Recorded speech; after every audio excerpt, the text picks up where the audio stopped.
Hey, yo, peace, peace.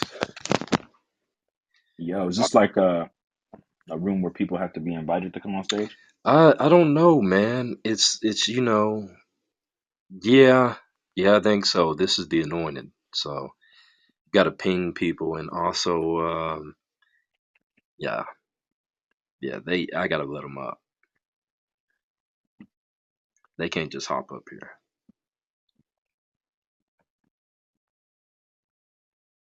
That's good.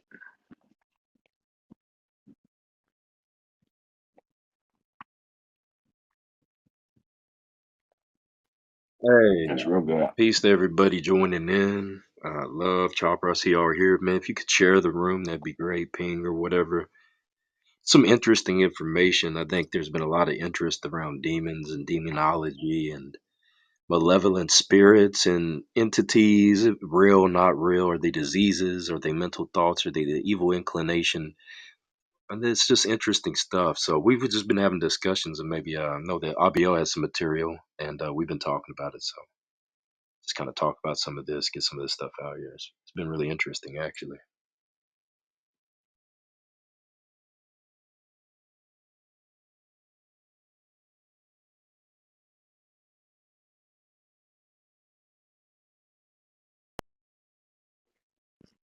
Yeah.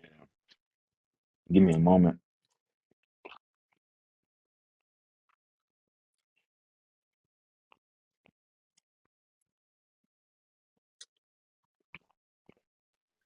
I know a lot of this stuff that, especially when we deal with the Testament of Solomon, it's not something that people even talk about.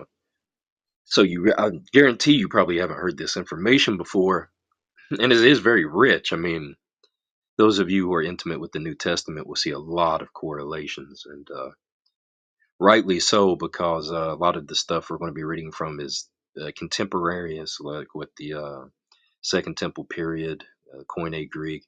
Also, even going back into earlier writings, they go before the Second Temple period, and even broad spectrums and historical works. We're talking about Josephus and the Antiquities of the Jews earlier, also. So a lot of real solid stuff. All right. Well, I'll give it a few to see if anybody's gonna come here. I know they were having a room talking about the Trinity earlier. So you know how these people do. They like to argue about the same things over Oh and over man, again. They don't really care about new they information. hear the Trinity, they're locked in, man. Yeah. So I'll give it like maybe 3 more minutes, maybe, and then I'll just go into it. Are we inviting people up right now? You can invite Choppa up. This Choppa, he's cool. Yeah, brother, and Shabbat Shalom, man. I just wanted to Watch say real along. quick, man, I'm glad y'all doing this room. I look forward to learning what the information y'all bringing out. Good. What's up, Eli, man? How you doing though? Like on a personal level, you all right? Yeah, man, I'm good, man. I'm just, trying to stay in the race, man. How about yourself, brother? I appreciate you asking. And man, just like Tobey Maguire said, the doctor, what is it, Dr. Ock and Spider-Man, he was like trying to do better. So that's it. That's all you can do is try to do better. That's brother. Shoot, man. Hey, RBO. This might be RBO's going away party, man. He ain't telling you the whole truth. RBO's laying Yeah, down the this is fact. probably gonna be one of my yeah, it's probably gonna be my last. I'm gonna have to get off of this app, brother. But like I said, you got my number so we can keep in touch with each other. I'll be doing a lot of traveling soon heading into next year. So I plan on coming to visit some of y'all, even if it's for like a brief moment while I'm in your state, just to meet in person. But yeah, I'm definitely looking to get off this app. Um, so this is probably gonna be one of my last rooms I do. Yes, sir, brother. Hey, I don't blame you, man, because this app don't bring nothing but confusion and, it's really not worth it at the end of the day. But yeah, I got your number, brother. I definitely keep in touch with you, bro. Hey, safe travels, man. Most definitely. Most definitely. Con, I'm gonna head back to the audience, brother. Give it one more minute. Now, I unblocked a couple of people. I unblocked like Iran and even the Muslims. So, all right. Well, just to get it started, Jesus, son of David, ruler of demons? Question mark. So the title is actually meant to hopefully get people in the room to incite some sort of what would the word be? Some sort of curiosity with reference to what we're going to be talking about in here. But we're going to go into certain pseudepigraphal texts that are contemporaneous with what the Jews believed in the first century. And the reason why that's important is because, as Eliyahu mentioned, with all the demon talk and angel talk recently, and people getting into their own minds and coming up with all kinds of things that are absolutely, in my opinion, ridiculous. It's important to do what we always do when we're students of God's word. It's important to go and not only go into the book itself and look at clear, concise statements, right? Things that are clear and concise, not only that, but also events that take place within the biblical narrative, the New Testament narrative that are pretty plain, and then build from that onward. And then utilize cultural context, as we like to say, by going to extra biblical sources. For instance, a popular one is Josephus. And then we have apocryphal books, pseudepigraphal books, modern day scholarship, so on and so forth. And then piece these things together to build a chronological and consistent narrative in order that we can put our faith in and have a firm foundation. I feel like the big problem today is people don't have a firm foundation. Therefore, then when they come across certain information, it causes them to remove their anchor and go aloft and go adrift at sea. And we know that in the book of Revelation, the sea represents the wicked world itself. So it's important that when we're in the sea of the world, that we have an anchor for our faith so that we can do what it says in Jude. In Jude, this is what Jude says to his fellow Christians. He says this, that we must put up a firm fight for the faith. He says in verse 3, beloved ones, although I was making every effort to write you about the salvation we hold in common, I found it necessary to write you to urge you to put up a hard fight for the faith that was once for all time delivered to the holy ones. So it's important that when we have our faith, that when we have our foundation, that we put up a hard fight for it, and we don't allow individuals who appear to be friend or foe, that we don't allow those individuals to shake us from what we know to be true, from what has been revealed to us and our foundations, regardless of what they're saying, and that we rely on the simplicity of God's word, and we put faith in that, and we walk by faith and not by sight. So with that being said, Jesus, son of David, ruler of demons. So the information that I'm about to bring forth is information that I found to be really interesting. I just wanted to share it with people.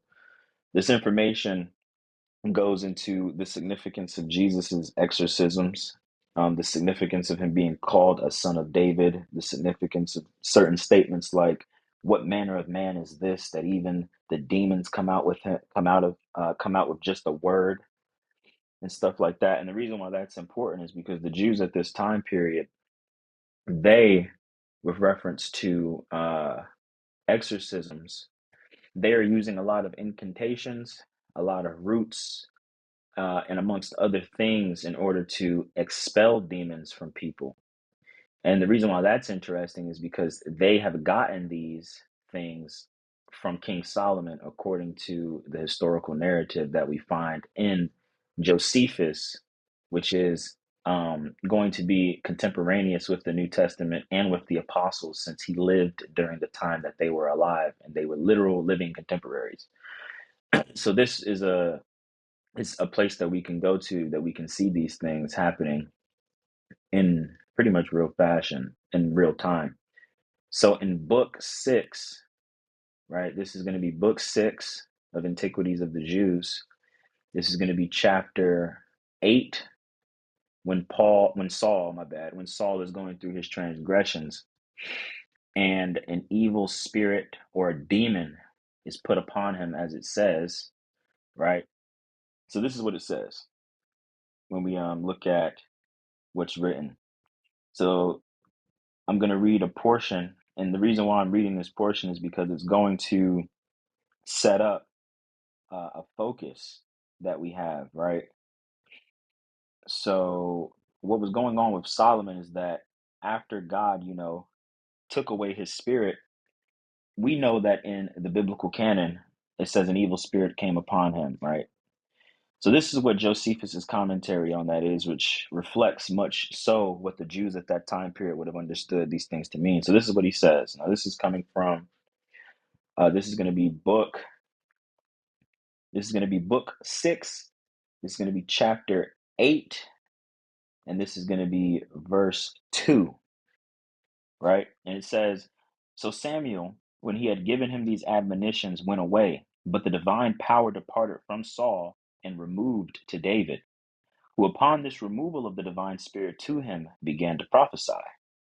But as for Saul, some strange and demoniacal disorders came upon him, and brought upon him such suffocations as were ready to choke him, for which the physicians could find no other remedy but this, that if any person could charm these passions by singing or playing upon the harp, they advised them to inquire for such an one, and to observe when these demons came upon him and disturbed him, and to take care that such a person might stand over him and play the harp and recite hymns to him."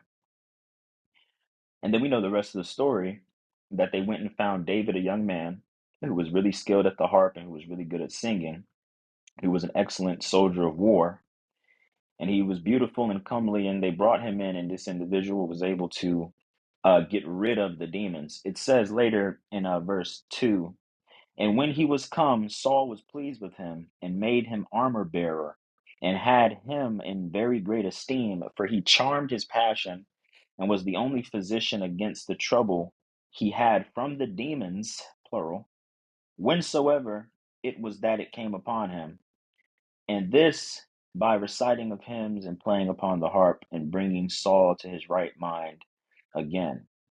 So whenever these demons would come upon him, he would experience what?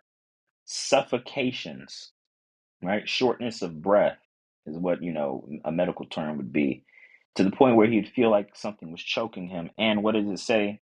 It says that he would go out of his mind, right? David would bring him back into his right mind again, you see. So this is more than just some sort of deliriousness or, nah. He's literally being, controlled or afflicted by a demon. That's what Josephus says. And then we see later in the chapter, or in the book, in book 6, we see later, this is what it says about the whole scenario. So it says this, it says, so Saul, right, when he had, yeah, it says, so Samuel, my bad. So Samuel, when he had given him these admonitions, went away, but the divine spirit departed, and these demons came upon him, and then he had trouble.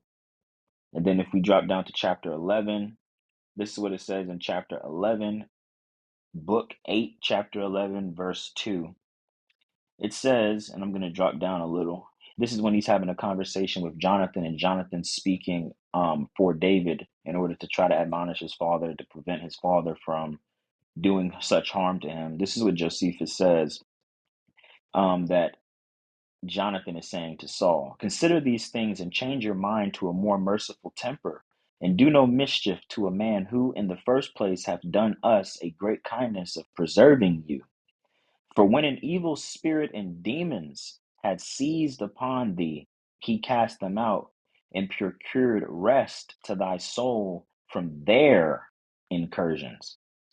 And in the second place, he hath avenged us our enemies," so on and so forth. So we see that within Josephus, that according to Josephus and the Jews, within the antiquities of the Jews, and also the thoughts and the beliefs at that time period within the first century, which we can see from Josephus, that these evil spirits or demons were known about even by people like Jonathan, David, and Saul as far back as the days of these individuals.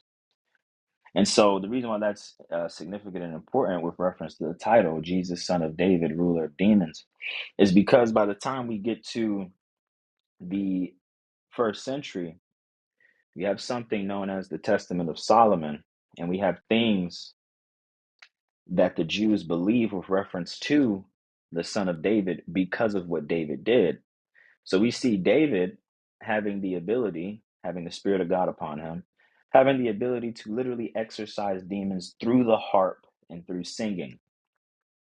Now, when we get to the Testament of Solomon, and this is really, really interesting to me, when we get to the Testament of Solomon, as well as in Josephus's Antiquities of the Jews, we have this in book 8. It's book 8, and it's something really cool and interesting that the Jews believe. So when it comes to let me just grab this real quick.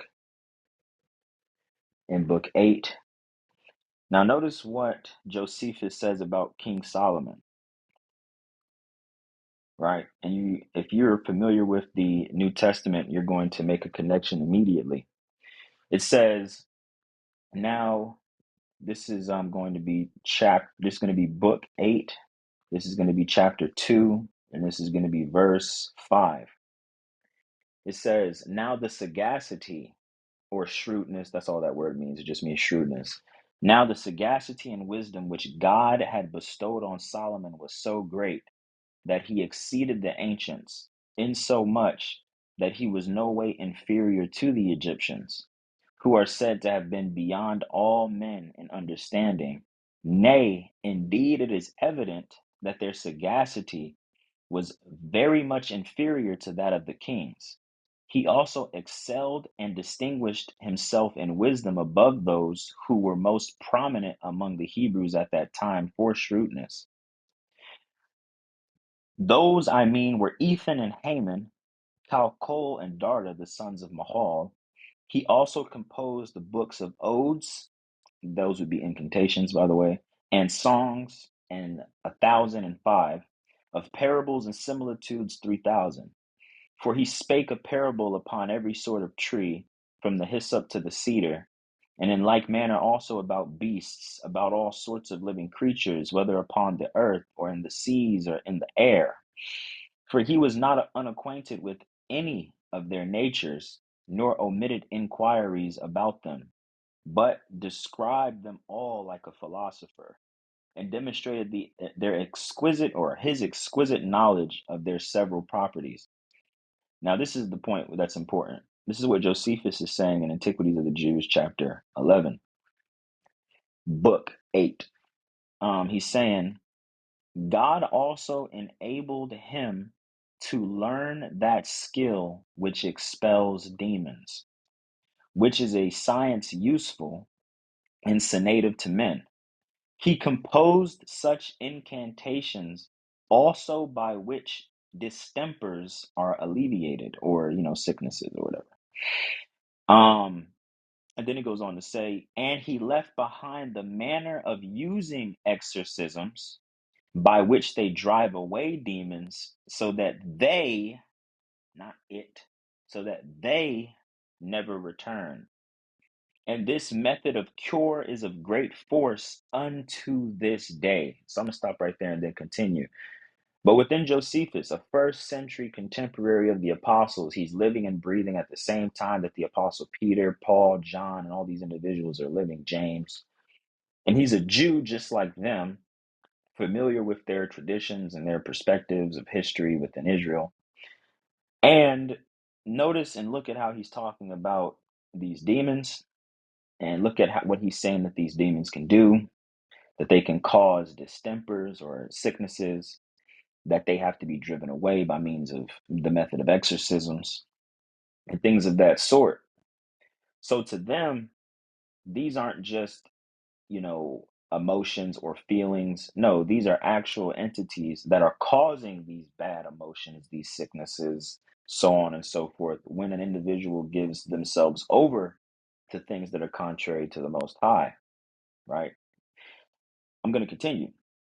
Now, notice what he says about a certain man from whose name is Eleazar, because he's about to go into his eyewitness testimony, by the way, that a cure that was prescribed by Solomon to expel demons. Now, notice what it says. It says, "For I have seen a certain man of my own country, whose name was Eleazar, releasing people that were demoniacal in the presence of Vespasian and his sons and his captains and the whole multitude of his soldiers. The manner of the cure was this: he put a ring that had a root of one of those sorts mentioned by Solomon to the nostrils of the demoniac, after which he drew out the demon through his nostrils, and when the man fell down, immediately he abjured him to return into him no more, making still mention of Solomon." Or as another translation would say this: speaking Solomon's name and reciting the incantations which he had composed. So why is that interesting for us as people who appeal to the New Testament? Well, it's interesting to us Oh, because, one, in layman's terms, they're casting out demons in the name of Solomon or in something like that. simplicity, Right. absolutely. His name literally gives them power to make it to where the demons do not come Yeah. back; they don't You return. heard it here first. Go ahead, brother. In line with the incantations and the rituals that, according to Josephus, God had bestowed on Solomon. So all of this is things that God had given Solomon the understanding of, by the way, according to their traditions, their understandings. And I'm going to cross-reference this with the New Testament as well, because we see something similar. It's hinted at, but unless you have the full quote unquote cultural context, I hate to butcher that and keep using that, it's kind of hard to piece it together. And actually, it seems a rather oddly placed within the New Testament when you find it. But look at this. It says, making still mention of Solomon and reciting the incantations which he composed. And when Eleazar would persuade and demonstrate to the spectators that he had such power, he set a little way off a cup or basin full of water and commanded the demon, as he went out of the man, to overturn it. For those of us that are keen to the New Testament, we see something similar with Jesus. What? He commands the demons to go out into the herd of swine. And what does it cause the herd of swine to do? To jump off a bridge into a freaking, So we see this man Eleazar. Now this is a total different. This is an eyewitness testimony. This individual is, you know, using the name of Solomon, using the power of Solomon, right? And he's doing these works.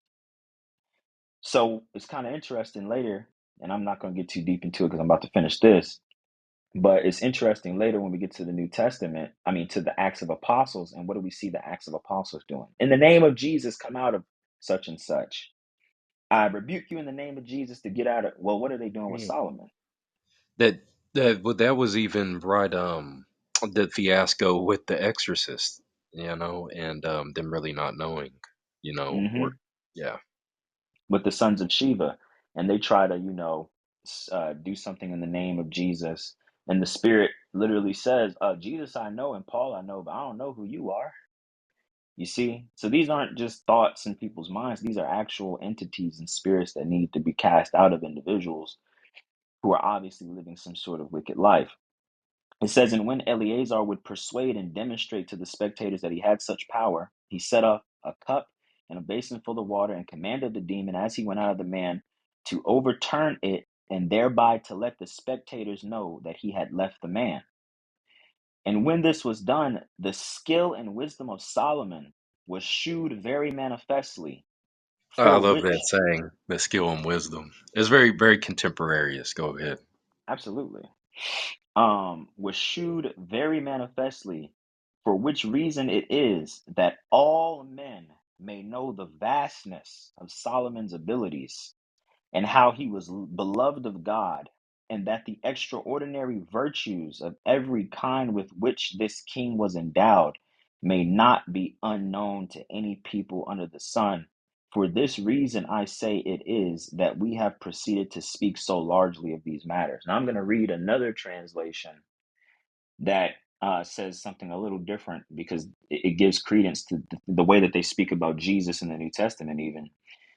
This is another translation. It says, "And when this was done, the understanding of wisdom and wisdom of Solomon was clearly revealed, on account of which we have been induced to speak of these things, in order that all men, right, account of which we have, my gosh, my bad, in order that all men may know the greatness of his nature and how God favored him, and that no one under the sun may be ignorant of the king's surpassing virtue of every kind."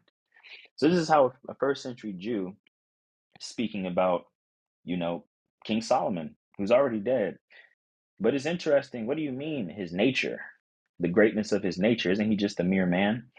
So you see, this is how they even talk about King Solomon in their writings. And you know, Josephus is one of the most famous historians Right. in Jewish literature. Go on, brother. Yeah, people say that all the time, right? Well, who would be spoken of in this way? But when we understand these things, even if when you go into Philo, like I like to bring out from time to time on the life of Moses, people, if you have not read on the life of Moses yet, and I've been bringing it up, I don't know what's going on, but I mean, the first few chapters, I mean, it should intrigue you, it should engage you. And Moses, we all know, is a mere man, so it goes on to be talking about him as the pattern and the fashioning of which that pure and holy spirit of Moses, or however it wants to put it, men should liken or they should conform themselves to. So and Moses was transformed into this image, or more or less you could even say reflected the glory which he saw in the formless and shapeless world. And so they did, the way that they speak about the formless and shapeless world would be what? That which is eternal. So that's the point. He took on the image of internality, some people would say, or immortality. But I mean, they put glory, which is interesting. But the point is, he was just, you know, revealing the glory of God. And that's the whole point. Even Paul uses that type of language when he contrasts Moses and Christ and the glory that should be revealed. But yeah, go ahead. So we have so now we have the Testament of Solomon. And this is what the Testament of Solomon says, which, you know, this is a pseudepigraphical work that they definitely would have had access to. And it was written in Koine Greek. And this is what it says about Solomon in the very opening verse, right? And you're going to see something interesting because there's something that it says with reference to Solomon that we see being mentioned in Josephus with reference to this ring thing. But it says the Testament of Solomon, son of David, who reigned in Jerusalem and subdued all the spirits of the air. That's a familiar, I would say, saying.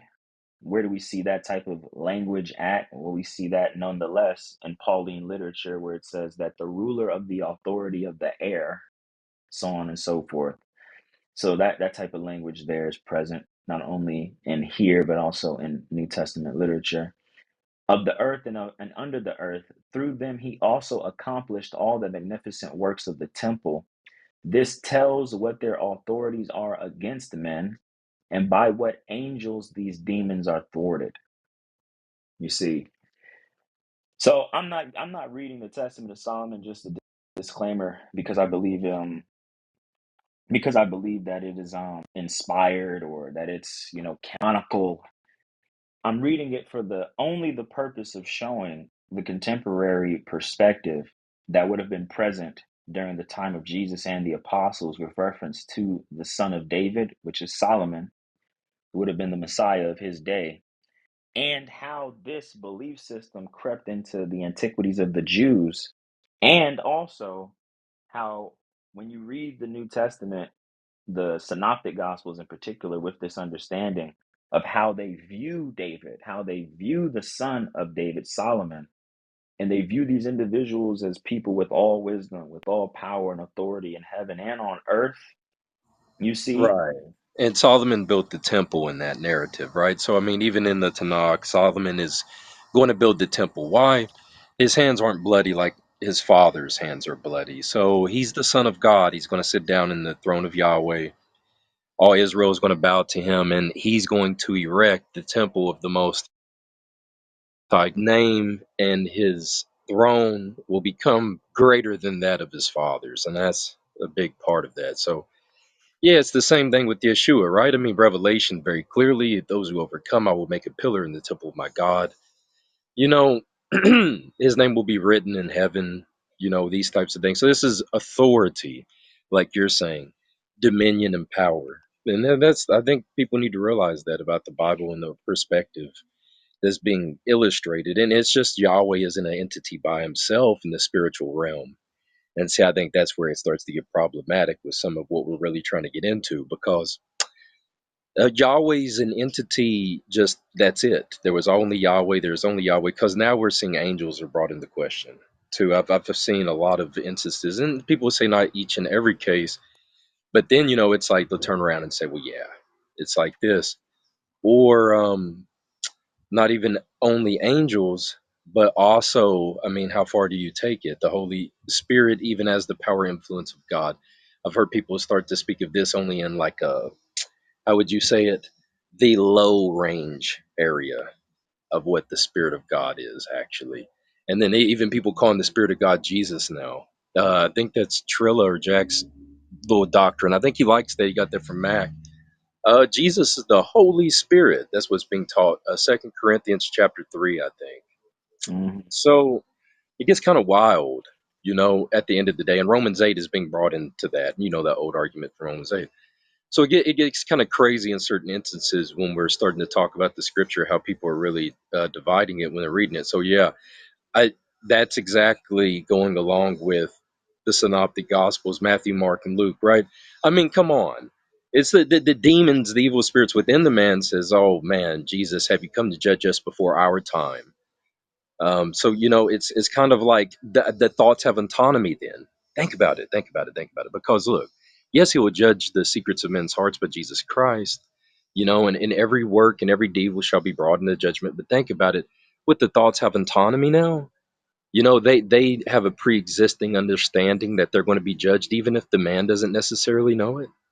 It just gets a little beyond and a little above and beyond. When we take a look at certain texts, like the whole exorcism thing you brought up, and I'll fall back here so you can continue because I think the information is great, especially when we talk about way they viewed it. And so, yeah, in the name of Solomon, you see that there are power over the demons. Now, when you take a look in the book of Acts, it might be like chapter 19 or something. You have the whole exorcism thing going down. So in the whole exorcism thing, it's what does the evil spirits, and then you go into the apostolic Bible polyglot or whatever, it says, in the man said, Jesus I know and Paul I know. So I think what the most scholars are going to, good scholars are going to tell you, okay, is they're going to say there's a slight verb difference between that I know with Jesus and that I know with Paul. You might be able to find that in like Cambridge Commentary for Bible Schools and Colleges. And so, what they'll go into discussion about in this aspect is, well, yes, Jesus is the name that is the one that carries power and authority. Jesus, I know. And Paul, I know, which is an I know, it's a verbal chain slight, which is hard to recognize in English, which is basically like a representative or a messenger of that authority or power. However you want to put it, I don't know. There's a bunch of words, a dozen you could probably choose from. But in that aspect of in a ministerial role, underneath the one that had the power that I know, you don't know, basically. So what happens there is it's the spirit. If you look in the apostolic Bible polyglot, the spirit actually is being narrated as possessing the person. The evil spirit is possessing the person, taking upon power as a puppet master of some sort. And this person goes into a rage, loses control of themselves, blacks out or something. I don't know how do you want to put it? I don't know. What would the scenario look like in reality? Let's say they blacked out in a fit of rage and they begin to go in on these exorcists, man, just beating them down. So, and then, but that's what the Greek narrates, though. It's hard to determine out of that something else from there. And so I just wanted to bring, a little more light into that whole narrative there. Where do you get exorcists from in the first place, everybody? Where did exorcists come from? We're not talking about the movie theater right now. We're talking about the Bible, and it's in the book of Acts, which is supposed to be Lukean type literature, from the book of Luke. And when we read the book of Luke, which is, I think, upheld by a lot of people, what are you going to do with those narratives that we find there? But we haven't gotten to a lot of that. But go ahead, man. I appreciate it. Yeah, so when it comes to and my goal here is to build a narrative, is to build a line of thought, like a narrative based upon all these texts and perspectives, to really paint a picture on what these people are thinking in the first century with reference to demons, angels, demonic possession, exorcisms, the Son of David, and what the Son of David will do, and why the Son of David is so important to the Jews at this time period for a multiplicity of reasons. But in the Testament of Solomon, it makes mention of a ring. And I'm just going to read it. This is verse 6. And it says, I'll start in verse 5. When I, Solomon, heard these things, I went into the temple of God and praising him day and night, begged with all my soul that the demon might be delivered into my hands, that I might have authority over him. Then it happened that while I was praying to the God of heaven and earth, there was granted me from the Lord Sabaoth through the archangel Michael a ring which had a seal engraved on precious stone. He said to me, Solomon, son of David, take the gift which the Lord God, the highest Sabaoth, has sent to you. With it you shall imprison all the demons. With their help you shall build Jerusalem when you bear this seal of God. So when we see in Josephus that this man of Eleazar has a ring, you know, that's where they're getting it from. This ring that Solomon, that bear the root that Solomon said to use in exorcisms. That's why they're going around and they're exorcising demons. They're not just, this isn't just some concept that they came up with. These things are ascribed to the greatest sage in Jewish history, which is considered to be Solomon. So the reason why that's important is because now when we get into the Bible, right, with that type of background understanding of Solomon and King David, that they're one of the few people who have the abilities to, cast out demons, perform exorcisms, have authority over the demons and stuff like that. Look at what it says in Matthew 12, verse 22 on down. Then they brought him a demon possessed man who was blind and speechless, and he cured him so that the speechless man could speak and see. Well, all the crowds were astounded and began to say, may this not perhaps be the son of David? Now, why would they, when there's men going about, right? Now, hear me out. There's men exorcising demons all the time, guys. Remember that. Why can I say that? Because later in the chapter, what does Jesus say? Well, if I'm doing it by means of Beelzebub, by whom do your sons expel them? So there's plenty of people going around expelling demons, you know, in similar fashion to how Jesus is. So these are real entities coming up out of people. So why would they, seeing Jesus do this, why would they say, may this not perhaps be the son of David? Well, the reason why is because of the history. And they understand that King David was one of the first exorcists mentioned in the Bible when it came to the exorcism of Saul's demons and wicked spirits, according to what we read in Josephus and what we see in the Bible. And then, based upon the traditions that we have with reference to King Solomon, the son of David would have authority, as it says of King Solomon, of all the spirits of the air, of the earth, and under the earth. He literally has authority in heaven and on earth. I mean, this is just what's going on, right? The spirits are made subject to him, the demons are made subject to him. He has authority to cast them out, to control them. But the difference with Jesus, Yeah, see, I mean, that reminds me of Luke. The disciples return. Oh man, even the freaking spirits, the wicked spirits, they're subject unto us in your name. mhm, It's like, oh, don't rejoice that just these demonic powers are subject, but that your names are written in heaven, rather. So yeah, I mean, it's very blunt. very blunt and very plain to build your doctrine off of. And not only that, But the difference with Jesus and Solomon and David is that Solomon and David had to What? use. Hold on. What would be the alternative? Would it be like, man, thank you, Jesus, we're all therapists in your name? Like, hey, man, we're doing this psychotherapy on them real good. What's the alternative? Oh, they come back. Is this just a Jewish manner of speaking? I mean, what do you read? How do you read? It's kind of like I see why these things are presented in the Bible in that way. Searchest thou? What readest thou? I mean, geez, think about that spot. I yield there, man. That's a fact. That's a fact. And just think about when it comes to David and Solomon, according to the Testament of Solomon and according to Josephus, according to the Bible with David, they had to do things by means of, you know, instruments, a harp, singing, roots, and all, a ring, and all that stuff. But Jesus, what does it say about Jesus in Matthew chapter 8, verse 16? Well, what do they say? It says,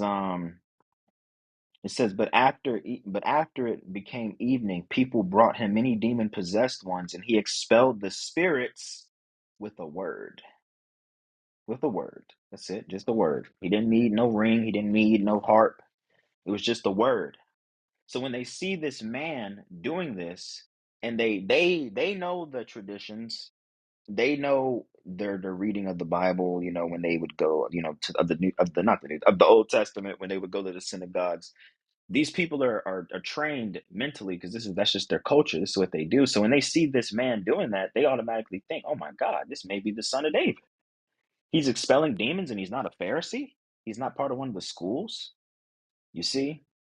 And then what do the Pharisees do? They say, "This fellow does not expel the demons except by means of Beelzebub, the ruler of the demons." And we know that Beelzebub is nothing else but a name for Satan. Why do we know that? Because Jesus teaches it. It says, knowing their thoughts, he said to them. And if you can't trust Jesus, then you have a problem. But I'm going to just stop right there.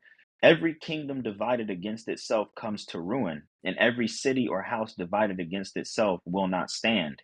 In the same way, if Satan, okay, so Satan is now Beelzebub, because that's who he's cross-referencing it with. If Satan expels Satan, he, not it, he, not thoughts. He he has become divided against himself. How then will his kingdom stand? Moreover, if I expel the demons by means of Beelzebub, by whom do your sons expel them? This is why they will be your judges. But if it is by means of God's Spirit that I expel the demons, the kingdom of God has really overtaken you. Or how can anyone invade the house of a strong man and seize his possessions unless he first ties up the strong man? So, in other words, he's saying, how am I invading into Satan's house and taking the goods, taking the spoils, which are the people who are possessed? How am I taking the spoils back unless I'm tying up the strong man, unless I'm tying up Satan? It says, only then can he plunder his house. Whoever is not on my side is against me, and whoever does not gather with me scatters. See, so they're opposed to the good things. He's gathering the good spoils from the devil. He's breaking into the kingdom. He's breaking into the house of Satan. He's taking the spoils back, which is what the people who are demon possessed, who are being tormented by these illnesses and these whatever else is that the demons are causing, according to what these people believe.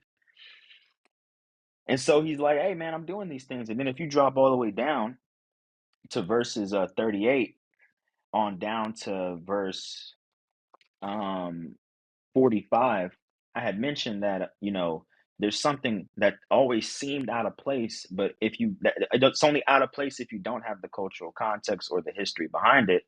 And this is Matthew chapter 12, and I'm going to start in verse 42. And look what Jesus says. He says, "The queen of the south will be raised up in the judgment with this generation and will condemn it, for she came from the ends of the earth to hear the wisdom of Solomon. But look, something more than Solomon is here." Now, why is that interesting? Well, what does he start talking about? With reference to everything that we've been talking about, how Solomon was called the ruler of the spirits of the air, or he subdued all the spirits of the air, and how the demons were made subject to him, and how he used them to like do all these things and blah blah blah, right? Look, what does it say right after? What does Jesus teach right after he says something more than Solomon is here? Verse 43 through 45. When an unclean spirit comes out of a man, it passes through waterless places in search of a resting place and finds none. Then it says, I will go back to my house from which I moved, and on arriving, it finds the house unoccupied, but swept clean and adorned. Then it goes and takes along with it 7 different spirits more wicked than itself. After getting inside, they dwell there, and the final circumstances of that man become worse than the first. That is how it will be also with this wicked generation. So, when you understand the knowledge that Solomon had and what these people believed in the first century, when he says something more than Solomon is here, then he straight up breaks down a whole pretty much how the demons operate, how the wicked spirits operate. You understand what he's saying. Eliyahu, you came off mic. You want to say something real quick? Yeah, I mean, why? What would be the reason for him directly going into that? Possessed people. I mean, right after mentioning Solomon and what's occurring around them and why they should believe, right? If the things have been done amongst these people that are done amongst you, surely they would have repented long ago or something like that. So, yeah, that's all. Go ahead. Yeah. So when you look at these things, the reason why this stuff is so interesting is because um, when we start going and looking at when he's doing these things, what the people are saying and stuff, like what he mentioned with reference to Luke, for instance. So in Mark 3:15, it says, I'm gonna start in Mark. It says, Mark chapter 3, verse 11 through 15. It says, even the unclean spirits, whenever they saw him, Jesus, would fall down before him and cry out, you are the Son of God. Now, why is that interesting? Well, what do we just read in Josephus? It says when Eleazar would put the ring to the man's nose, what would happen? He would fall down, and then he would command the demon to get out of them, and then to knock over water so that they knew, oh, okay, he really did expel the demon, and the demon is gone. So what do we see here? They say, "You are the Son of God." That's what the unclean spirits, plural, say, right? When they see Jesus, you are the Son of God. Now, how do these? Now, Jesus hasn't been, telling anybody or nothing like this. So how do these people? How do their evil thoughts know that he's like? Come on. How do their evil thoughts know that he's the Son of God? Well, it's not their evil thoughts, it's actual spirits that understand and know these things. It says, but many times he sternly ordered them to not make him known. He ascended a mountain and summoned those. Right. Yeah, go ahead. Yeah, I mean, just think about that critically. Let's use common sense. He ascended a mountain and summoned those whom he wanted, and they came to him. And he formed a group of 12, whom he also named apostles, those who were to accompany him and whom he would send out to preach and have authority to expel demons. You see, so and notice in Matthew chapter 10, verse 1, a contemporary, passage, it says, so he summoned his 12 disciples and gave them authority over unclean spirits in order to expel these and to cure every sort of disease and every sort of infirmity. So Right. notice how the unclean spirits aren't the disease and aren't the infirmities, but they are something outside of that. So, what were you going to say, Eliyahu? I was, yeah, just giving my affirmation. I said, right. Yeah, I saw that. And look at this. Um, this is actually an interesting passage. I'm going to read it. Mark chapter 6, verse 7 through 13. It says, he now summoned the 12 and started sending them out by two, and he gave them authority over the unclean spirits.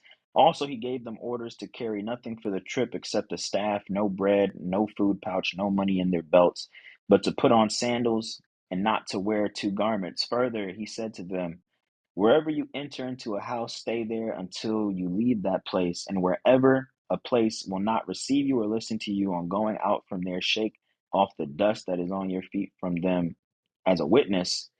When they set out and preached, the people should repent And they expelled many demons and greased many sick people with oil and cured them.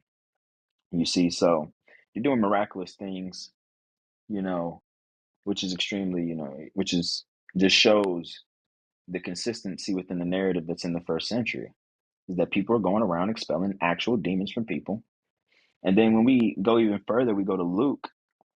Now, we all know the Legion account. I mean, who doesn't know the Legion account here? You know, we know the Legion account. We know the account where he tells, Herod that he's a fox and that he's casting out demons and healing people. He's going to do it today, tomorrow, and on the third day he'll be finished and all that good stuff. But I think, when we just keep it simple and just use and put on our thinking caps, or I know a lot of people here like, the Hebraic form of thought, put on your thinking turban. And I want you to think for a couple of seconds. So in Luke chapter 8, right, it says, verse 30, Jesus asked him, "What is your name?" He said, "Legion." And then what does Luke's commentary say? For many demons had entered into him. So now thoughts can enter into your, wait. Okay, let's think. Okay, hold up. So thoughts are entering into him. So think about that. Many thoughts are entering into him. Okay, think. I want you to like many thoughts are entering into his head. Like I don't know. Okay, and these thoughts now these thoughts that are and they kept pleading with him not to order them to go into the abyss. Now, what is the abyss? You know, where's the last time, where do we hear about this abyss stuff in the Bible? What does that Greek word mean? That Greek word is abyssos, which means the deep, right? It means the exceedingly deep, the unfathomable, boundless. It's a place of confinement, a condition of imprisonment, right? And where do we where do we see that at? Well, it's mentioned once in Romans chapter 10, verse 7, where it says, "Who will descend into the abyss?" That is to bring Christ up from the dead. And then the other place we see it in is it's mentioned 7 times in the book of Revelation. Yeah, interesting. So you have Revelation chapter 20, verse 1 through 3. What do we see? "And I saw an angel coming down out of heaven with the key of the abyss and a great chain in his hand.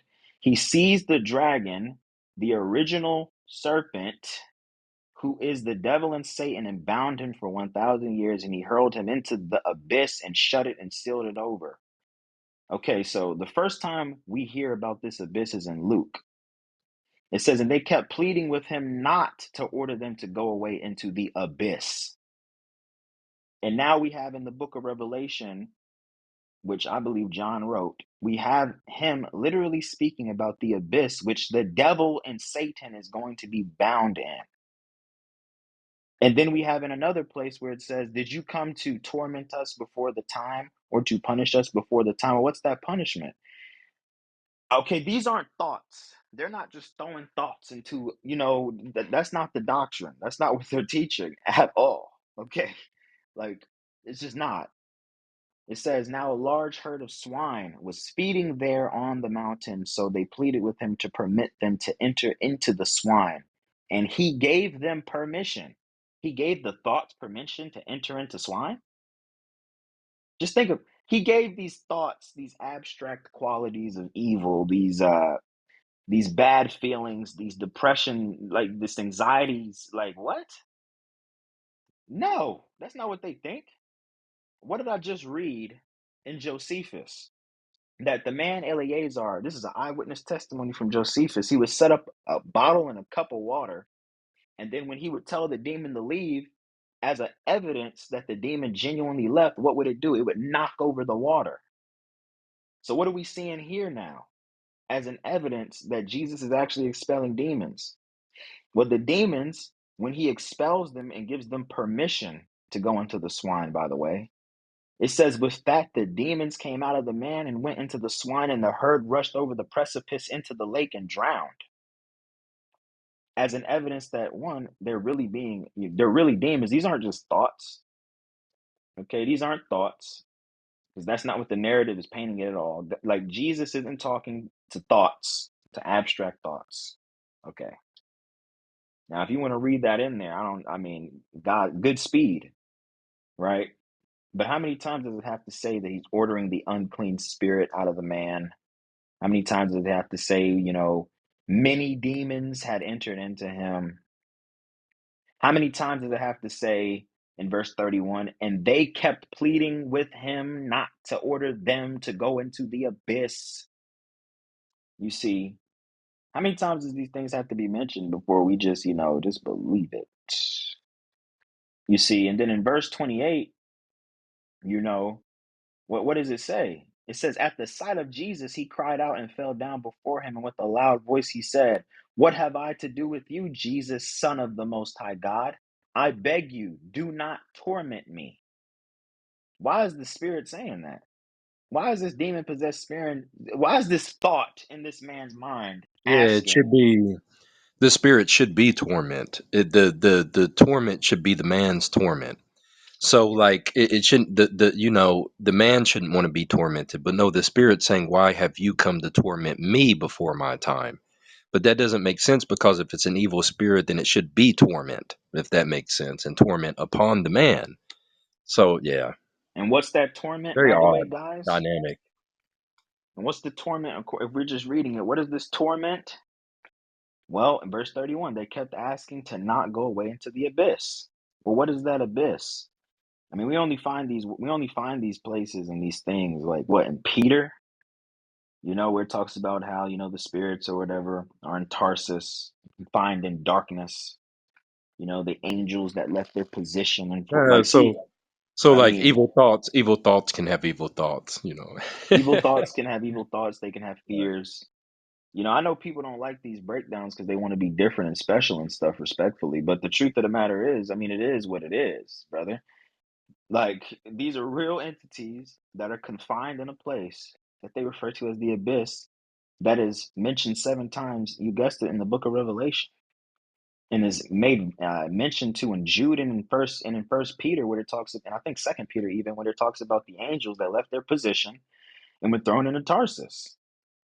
I mean, this is what they believe. I mean, I don't know what the like, it just is what it is. I don't know what people are getting out of, not wanting to believe it, how it's plainly being read. If we were reading any other book, you wouldn't start looking for different, you just read it as it is. Be like, okay, that's plain and simple, you know? And then when we go into the history, like we do with any other doctrine that we've ever Yeah, studied on this app, and we because look of at so many secondary sources, so it's many like, witnesses, right? I it's mean, just it's too many kind of witnesses. the preponderance of evidence, and it's not like a rare thing that's kind of spring. It's like this is redundant, right, over and over and over, and it's an indifferent type of literature. Like Matthew has it, Luke has it, John talks about these things clearly, like Revelation, even more people. I mean, yeah, like it's just. Jude, And then the Peter, secondary sources that you're bringing out too, which aren't secondary to the Bible, I should say supplementary, that you're supplementing, those very clearly are, first, I mean, primary sources that are going to the time period. And it's just, what do you do? I mean, where's the literature besides that? A lot of these things also, we're not even going into them, but in the Talmud, it's the same way. So, it's the what do same you way. do? And we could bring that up, but I'm trying to stay away from that type of stuff because, I mean, there's just no getting around it, you know, on how these people viewed the demons. I mean, there was, this stuff isn't, Well, you're I don't, running out of like I said, credible people get sources, at this point. It's like, okay, not you, I'm speaking generally. You have Josephus, okay, mark that off. You have what I just mentioned with the Talmud, or later Mishnah Torah, whatever you want to go into with sages and the sayings of the rabbis. Okay, well, you don't have anything there because they're all into this stuff, right? It's like the Book and of Acts. You don't have that, and that means you don't have Luke either because they're into that. So it's just like you begin to run out of things, and then what you can produce, it's going to be like so bottom tier. Like, can you really take it into weight? And that's why I say the preponderance. But go ahead. the first place that we really see this stuff, right? That we see these things mentioned throughout, like what we were talking about on the phone, is we have the Hebrew word, I believe the shade or sage, something like that. which is Sator, which is, a hairy goat or a goat-like demon, as is translated in certain translations. Why? Because these were the animals or the demons that they were worshiping when they came out of Israel. I mean, when they came out of Egypt. When they came out of Egypt, these were the demons that they were worshiping. They were worshiping demons. Why do I know that? I mean, we all know that Paul said that these people, you can't sit at the table of the Lord and at the table of demons. We know he said that. We know that he said that these people really worship demons when they sacrifice. They're not sacrificing to God, they're really sacrificing to demons, not like their own thoughts. He's not saying, oh, you're just sacrificing to your vain imaginations and thoughts. Like, that's absolutely freaking crazy. No, he's talking about actual freaking demons. Like, what are we doing here? And the reason why I can say that is because one, I don't know if people like this or not. Everybody wants to talk about, well, we got to go to the Torah first. We got to go to the Torah first. Well, let's go to the Torah first then. What does it say in Deuteronomy 32? In Deuteronomy 32, what does Moses say in his song? This is Deuteronomy 32, verse 4. It says, what is it? Oh, my bad, not Deuteronomy 32, 4. I think that's what Deuteronomy 32, 17. My bad. I'm thinking about something else. So I'm thinking about another argument I was going to use. My bad. But it says in verse 16 and 17, it says, they incited him to fury with foreign gods. They were offending him with detestable things. They were sacrificing to demons, not to God, to gods they had not known, new ones that came along recently, to gods that your forefathers did not know. So they were sacrificing to demons. That's where Paul is getting it from. Like actual entities. Who do you think the magic practicing priests of Pharaoh, where do you think they're getting their power from? They're not getting it from God. Like what? They're not getting it from God. They're getting those miraculous abilities from, you guessed it, the wicked spirits that they're giving themselves over to. I mean, I don't know why people don't want to believe these things. They're not. It's not that they're just so wicked in their heart and their mind that they now become mutants like in the X-Men, and they're like Jean Grey, and they can just manipulate the fabrics of now listen. See, now we're getting into our freaking imagination, bro. Okay, it's very simple that these people are dabbling with the demons. Okay, period.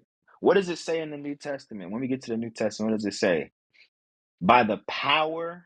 Let's go to First Thessalonians. Let's go to Thessalonians real quick. I'm kind of freestyling right now, by the way, guys. I'm going. I'll get back to my script in a moment, but I'm kind of freestyling right now.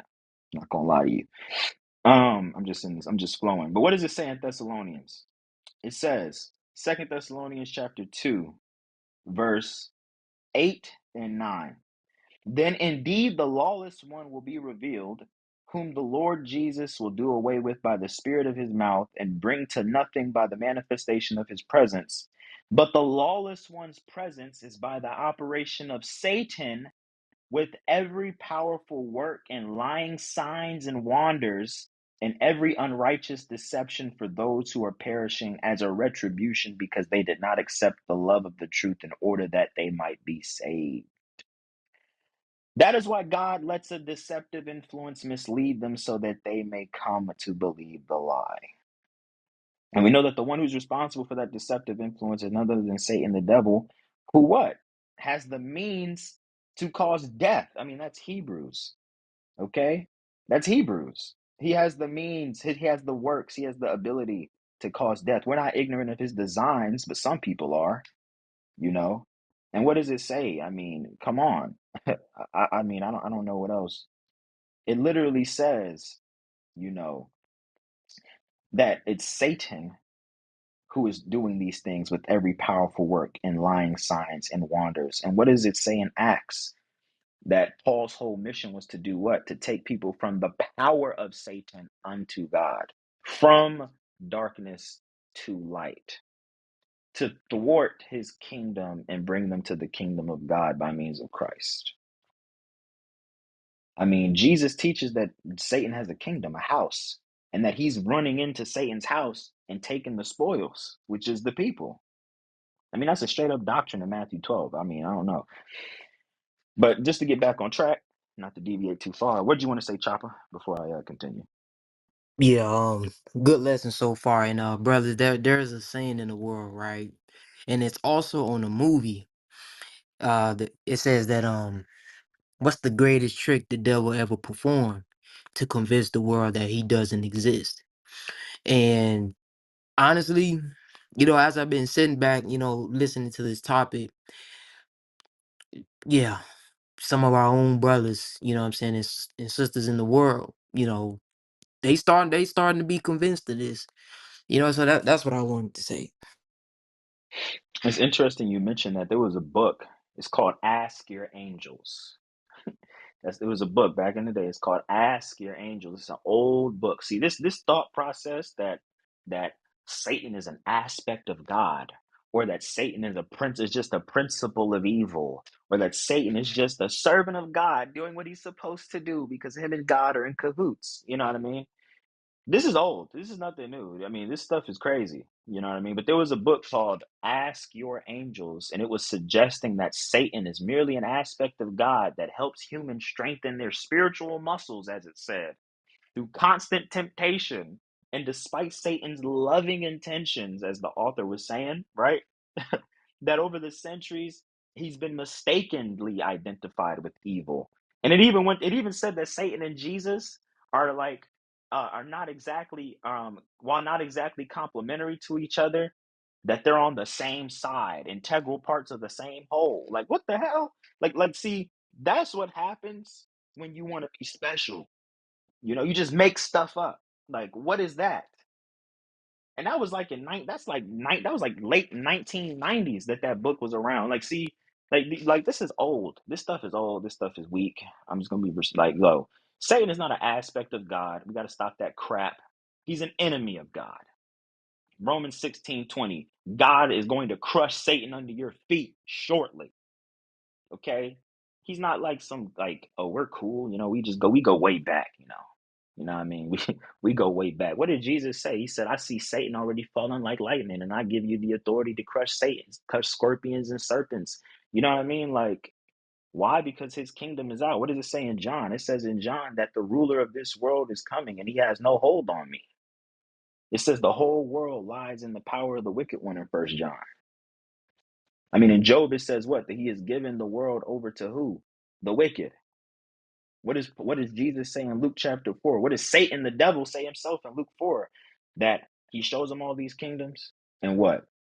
I will give them to whomever I wish because they've been given to me, and I give them to whomever I want. But I mean, listen, if you don't believe that, hey man, listen, so what does Sun Tzu say in the Art of War? The first way to defeat your enemy is to know your enemy. That's it. You got to know, if you don't even believe you got an enemy and it's just you, hey man, it's only a matter of time for you get run up on. I mean, it just is what it is. But yeah, It's sitting that duck. Yeah. you're a sitting duck, and no, Satan is not an aspect of God. Okay, he's not a principle of evil. Why? Because God is perfect. Deuteronomy 32:4. So he's not some principle of evil or quality of evil that exists inside of us.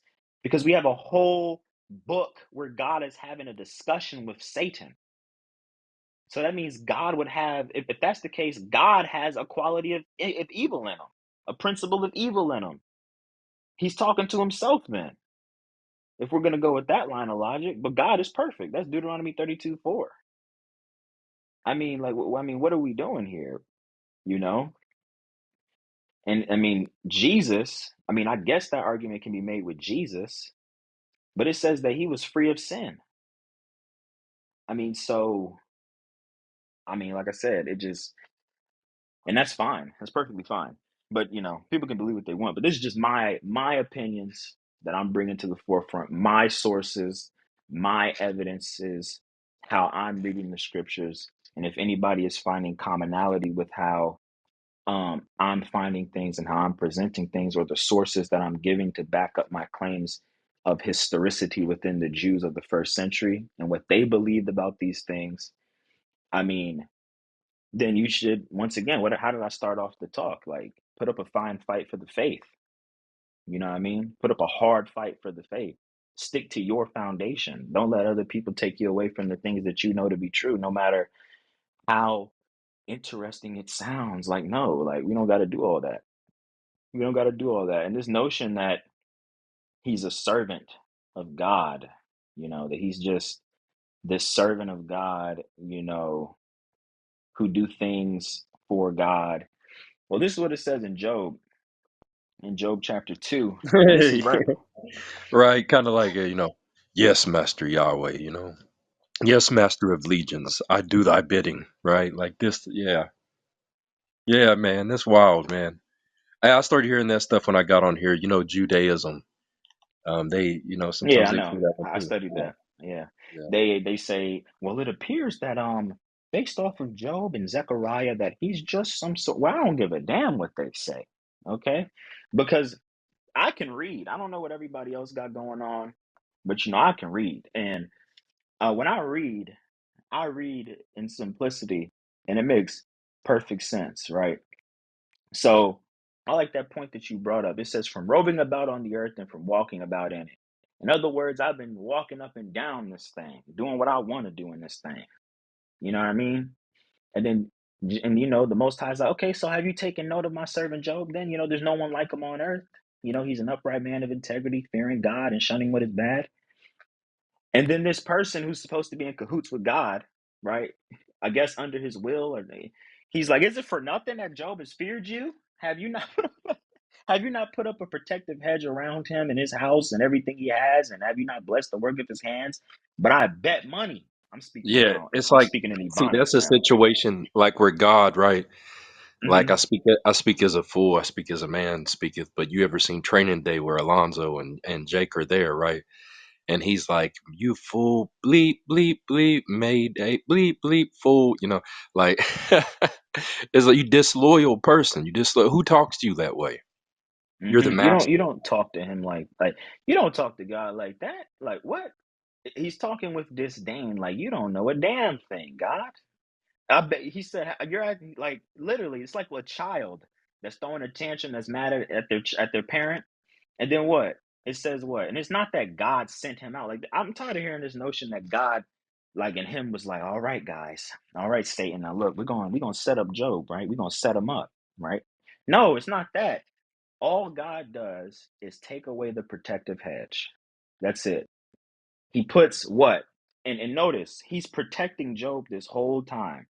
I mean, that might sound crazy to people, but he's protecting Job the whole time. Why?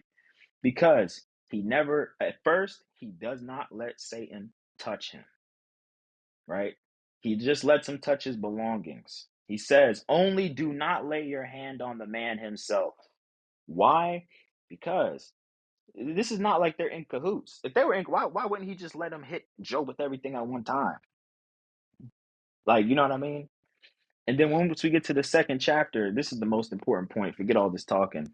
This is what he says. This is what Well, God says clearly, in verse 3. and it bleeds contest, right? It's like, okay, well, yeah, he didn't do this, he didn't do that, but don't you know that if this, so it's like it's a definite, a contending.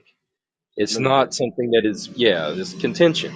There's not something being presented here that's letting us know that these two are, you And one know, will. yeah, clearly. Look at this. Now, this is plain. Now, I don't know what other people got going on, but I'm listen. Chapter 2, verse 3. Have you taken note of my servant Job? There is no one like him on the earth. He is an upright man of integrity, fearing God and shunning what is bad. He is still holding firmly to his integrity. Now, watch this. Even though you try to entice me against him to destroy him for no reason. Oh, Wait a gee. second. I thought they was in cahoots. I thought they was like chilling and friends and It, and, isn't and it, Satan is just doing God's no, will. isn't it strange when you read the Bible and you guys hear these conversations all day and they sit here and tell you this other stuff and we're just sitting here reading it. How come they're not reading this stuff? I mean, see, this is why I've just really gotten really tired of a lot of the conversations that continue on with a lot of people. Well, I even think I said you've been talking about this 2 or 3 hours. I mean, you read something like that, that's plain as day to me. There's not a I don't reading know. comprehension issue there. There shouldn't be, right? There shouldn't be. You entice to move me against him. When I Oh, don't come want to. He's essentially saying, yo, I'm not even trying to do this. I don't want to do like I don't want to do it. Like, you know what I mean? In terms of, but you're trying to entice me. So they're not of the same will. They're not in cahoots. They're not friends. And then how does Satan like respond to the Most High God? Look at how disgusting and disrespectful and vile and hateful and envious this is. Skin for skin, a man will give everything that he has for his life. But for a change, stretch out your hand and strike his bone and flesh, and he will surely curse you to your very face. Like, think about that. Does that sound like somebody who's like in cahoots with the Most High and they're all cool with each other? on. No, it doesn't.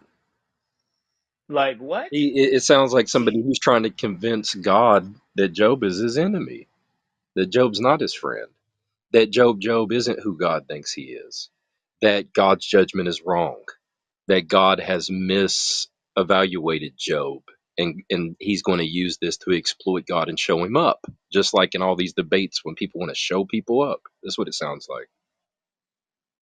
look at this. This is what it says in the Septuagint, because this is what they would have had. This is verse 3 in the Septuagint. And it doesn't say Satan in the Septuagint, it says the devil. So when we get to the synoptic gospels and it says the devil is tempting him, well, that's the same Satan. Because some people like well, it doesn't say Satan, it says the devil. Okay. The Septuagint says the devil and the Hebrew says Satan, so one and the same. Okay. Anyways, it says now, and this is what it says in the Septuagint, and he yet cleaves to his innocence, whereas thou hast told me to destroy his substance without cause. You see, without cause, for no reason. You see? So, hey man, I don't know. I don't know what to tell y'all, but that's plain to me. And it says, and Job did not sin with his lips. So this whole time that Job is going through all these things, right? He's going through all these things because God has faith in him. God knows that he's going to keep his integrity, right? And God isn't the one afflicting this individual, by the way. He's not the one afflicting Job. He has simply allowed these things to take place. He has simply removed his hedge of protection from Job to allow these things to take place. And it really shows, honestly, it really shows how Satan operates. It really shows how he operates. He's an accuser of the brethren. He's an individual that's constantly seeking to take the bad stuff in your life and cause you to go against God. We literally see Hey, that's to steal, kill, and destroy, right? that's I what mean, that's the teaching, right? Unless you don't believe it and you think it's just your thoughts that are coming to steal, kill, and destroy. that's what's being presented in the narrative you just read. I mean, he's come to steal, kill, and destroy. And man, don't let me get into the Testament of Job, because the Testament of Job, which is contemporaneous to the first century, the Testament of Job, man, y'all gonna hate the Testament of Job. Every single secondary source that I can bring out that they would have had access to and known about, it literally shows that Satan is a real individual. Job, like, come on, man. I don't even want to have to go and bring out those sources because it's gonna make this entirely too long. But if I go to the Testament of Job, which I have right here opened up, right? The Testament of Job is presenting a case very plainly, you know, that that this Satan is an actual individual, right? Who has dominion, who causes sicknesses, like the demons, they cause sicknesses. He shapeshifts, or he transforms into different forms to persuade and do things. What does Paul say? And no wonder, because he keeps transforming himself into an angel of light. No, so of course his ministers are going to transform themselves into righteousness, even though they be unrighteousness. You see? I mean, so every single thing that we have, I mean, people go to what is it? People go to the Apocrypha all the time for, to actually look at the minds of these individuals and what they're believing about these things. So when we go to these testaments that they would have known about and had access to, how are they depicting Satan? Are they depicting him as a vain thought in your imagination, or are they depicting him as a real entity who in the book of the Testament of Solomon is standing behind Solomon's, I'm not, my bad, in the Testament of Job is standing behind Job's wife, influencing her to literally like, and where are they getting that from? Well, if we go to the book of Job, what is Eliphaz the Temanite, who's an Edomite, what does he say? Now I'm about to read this. Now, what does this sound like, guys? What does this sound like? This is Job 4. This is the fourth chapter in the freaking book. Where do you think these thoughts are coming from? It's not your own imagination. Look at it. It says, verse 12. Now, this is Eliphaz the Temanite speaking. He says, now a word was brought to me in secret, and a whisper of it reached my ear. In troubling thoughts during visions of the night, when deep sleep falls upon men, a terrible trembling came upon me, filling all my bones with dread. A spirit passed over my face. The hair of my flesh bristled. It then stood still, but I did not recognize its appearance. A form was in front of mine eyes. There was a calm, and then I heard a voice. Can mortal man be more righteous than God? Can a man be cleaner than his own maker? Look, he has no faith in his servants, and he finds fault with his angels. I mean, what does that sound like? Like, are we really just gonna read that and be like, ah, nah, man, that was just, after we just had chapters 1 and 2, right? Are we really just gonna be like, oh well, that's just all that is just his own imagination at nighttime talking to him? Why would that randomly happen to Eliphaz the Temanite right before he comes to quote unquote comfort Job?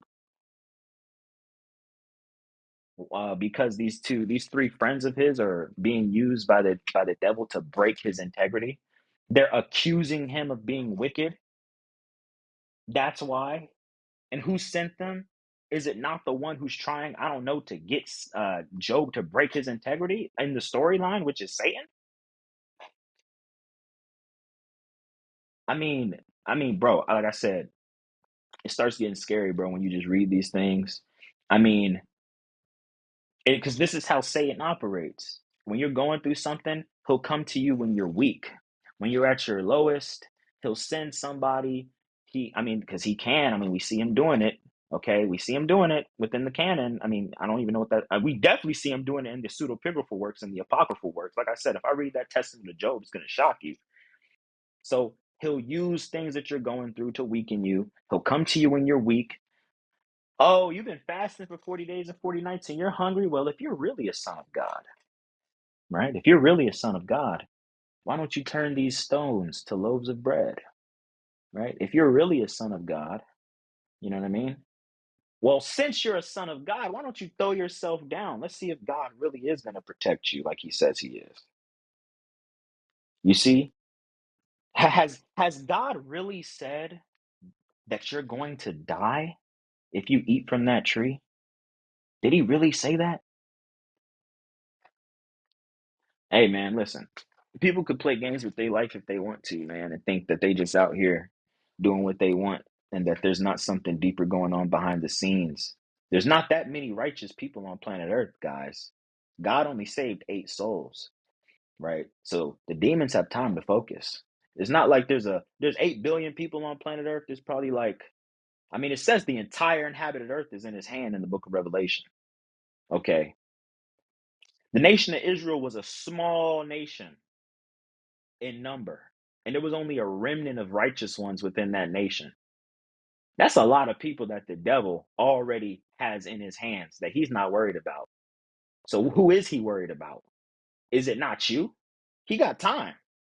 He's picked, man. Listen, I think spiritually, he's had thousands of years to study humans. And you think it's just your own vain imagination? Like, come on, man. Come on. Like I said, people can believe what they want, but this is just my opinions, and I'm just bringing it to the forefront, and that's about it. But not to belabor the point. In conclusion, at the start, we see that Jesus, as the Messiah, part of being the son of David, according to what they believed in the first century, is that you would have rulership over the demons, over the spirits, that you'd be able to cure and heal people of their ailments and their issues, that you would have all authority that is in the earth, above the earth, under the earth, and all those good things. And these were quote unquote mere men that had these things. We see them speak similarly of Moses, like he says in Philo and in Josephus as well. Um, so yeah, this is just part of the things that Jesus would have had authorities over, which is the demons, actual wicked spirits, who begged him not to send them into the abyss. I don't know. I mean, what's the abyss? Is it like your stomach? Is he sending your evil thoughts into your stomach or something? I don't know, but you know, I guess he is. So we have, this abyss that they don't want to go into. You have them asking to go into living creatures like pigs. I mean, you have contemporary material in Josephus where you have a man named Eleazar who's also expelling demons in the name of Solomon and causing the demons to knock over water to show that it's actually left. I mean, what else? You have the apostles doing it. They're overcoming demons, that are talking back to them. I mean, Paul says that there's the table of the Lord and the table of demons. He said that these are inspired teachings of demons. I mean, listen, if you get to the point where you don't believe in these things, you are literally handicapping yourself already. Because I thought we were supposed to keep on the watch. I mean, are you keeping on the watch or are you not? Hey, like I said, and like, hey, listen, just watch certain people that say certain things. Just watch them over time. Watch how lost they become. Watch how in their mind they become. They give themselves over to the demons while they think. Because I mean, really think about what these people are saying. They're really calling themselves Satan. I am Satan, but I'm no longer Satan. We are Satan. It's our evil heart that's Satan. It's our evil. It's the devil that's it. It's our heart is the devil. We're the devil. I'm Satan. Like, think about what they're really saying. I don't know about y'all, but that sounds wicked as hell. Like me, I'm gonna let you rock. I'm gonna let you rock. You can have it.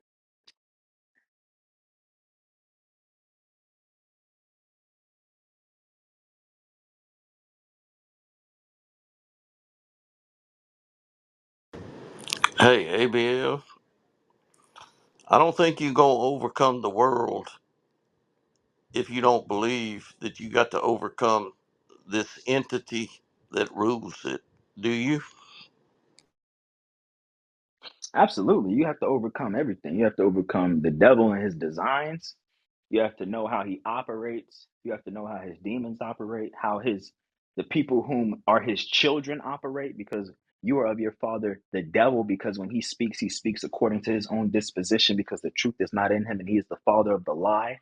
So absolutely, you have to know all those things. That's the only way. If you don't, you're going to be out here looking sad, looking confused like all of his children. You're not going to walk in light. You're going to walk in darkness and be bumping into one another and bumping into everything and stubbing your little pinky toe.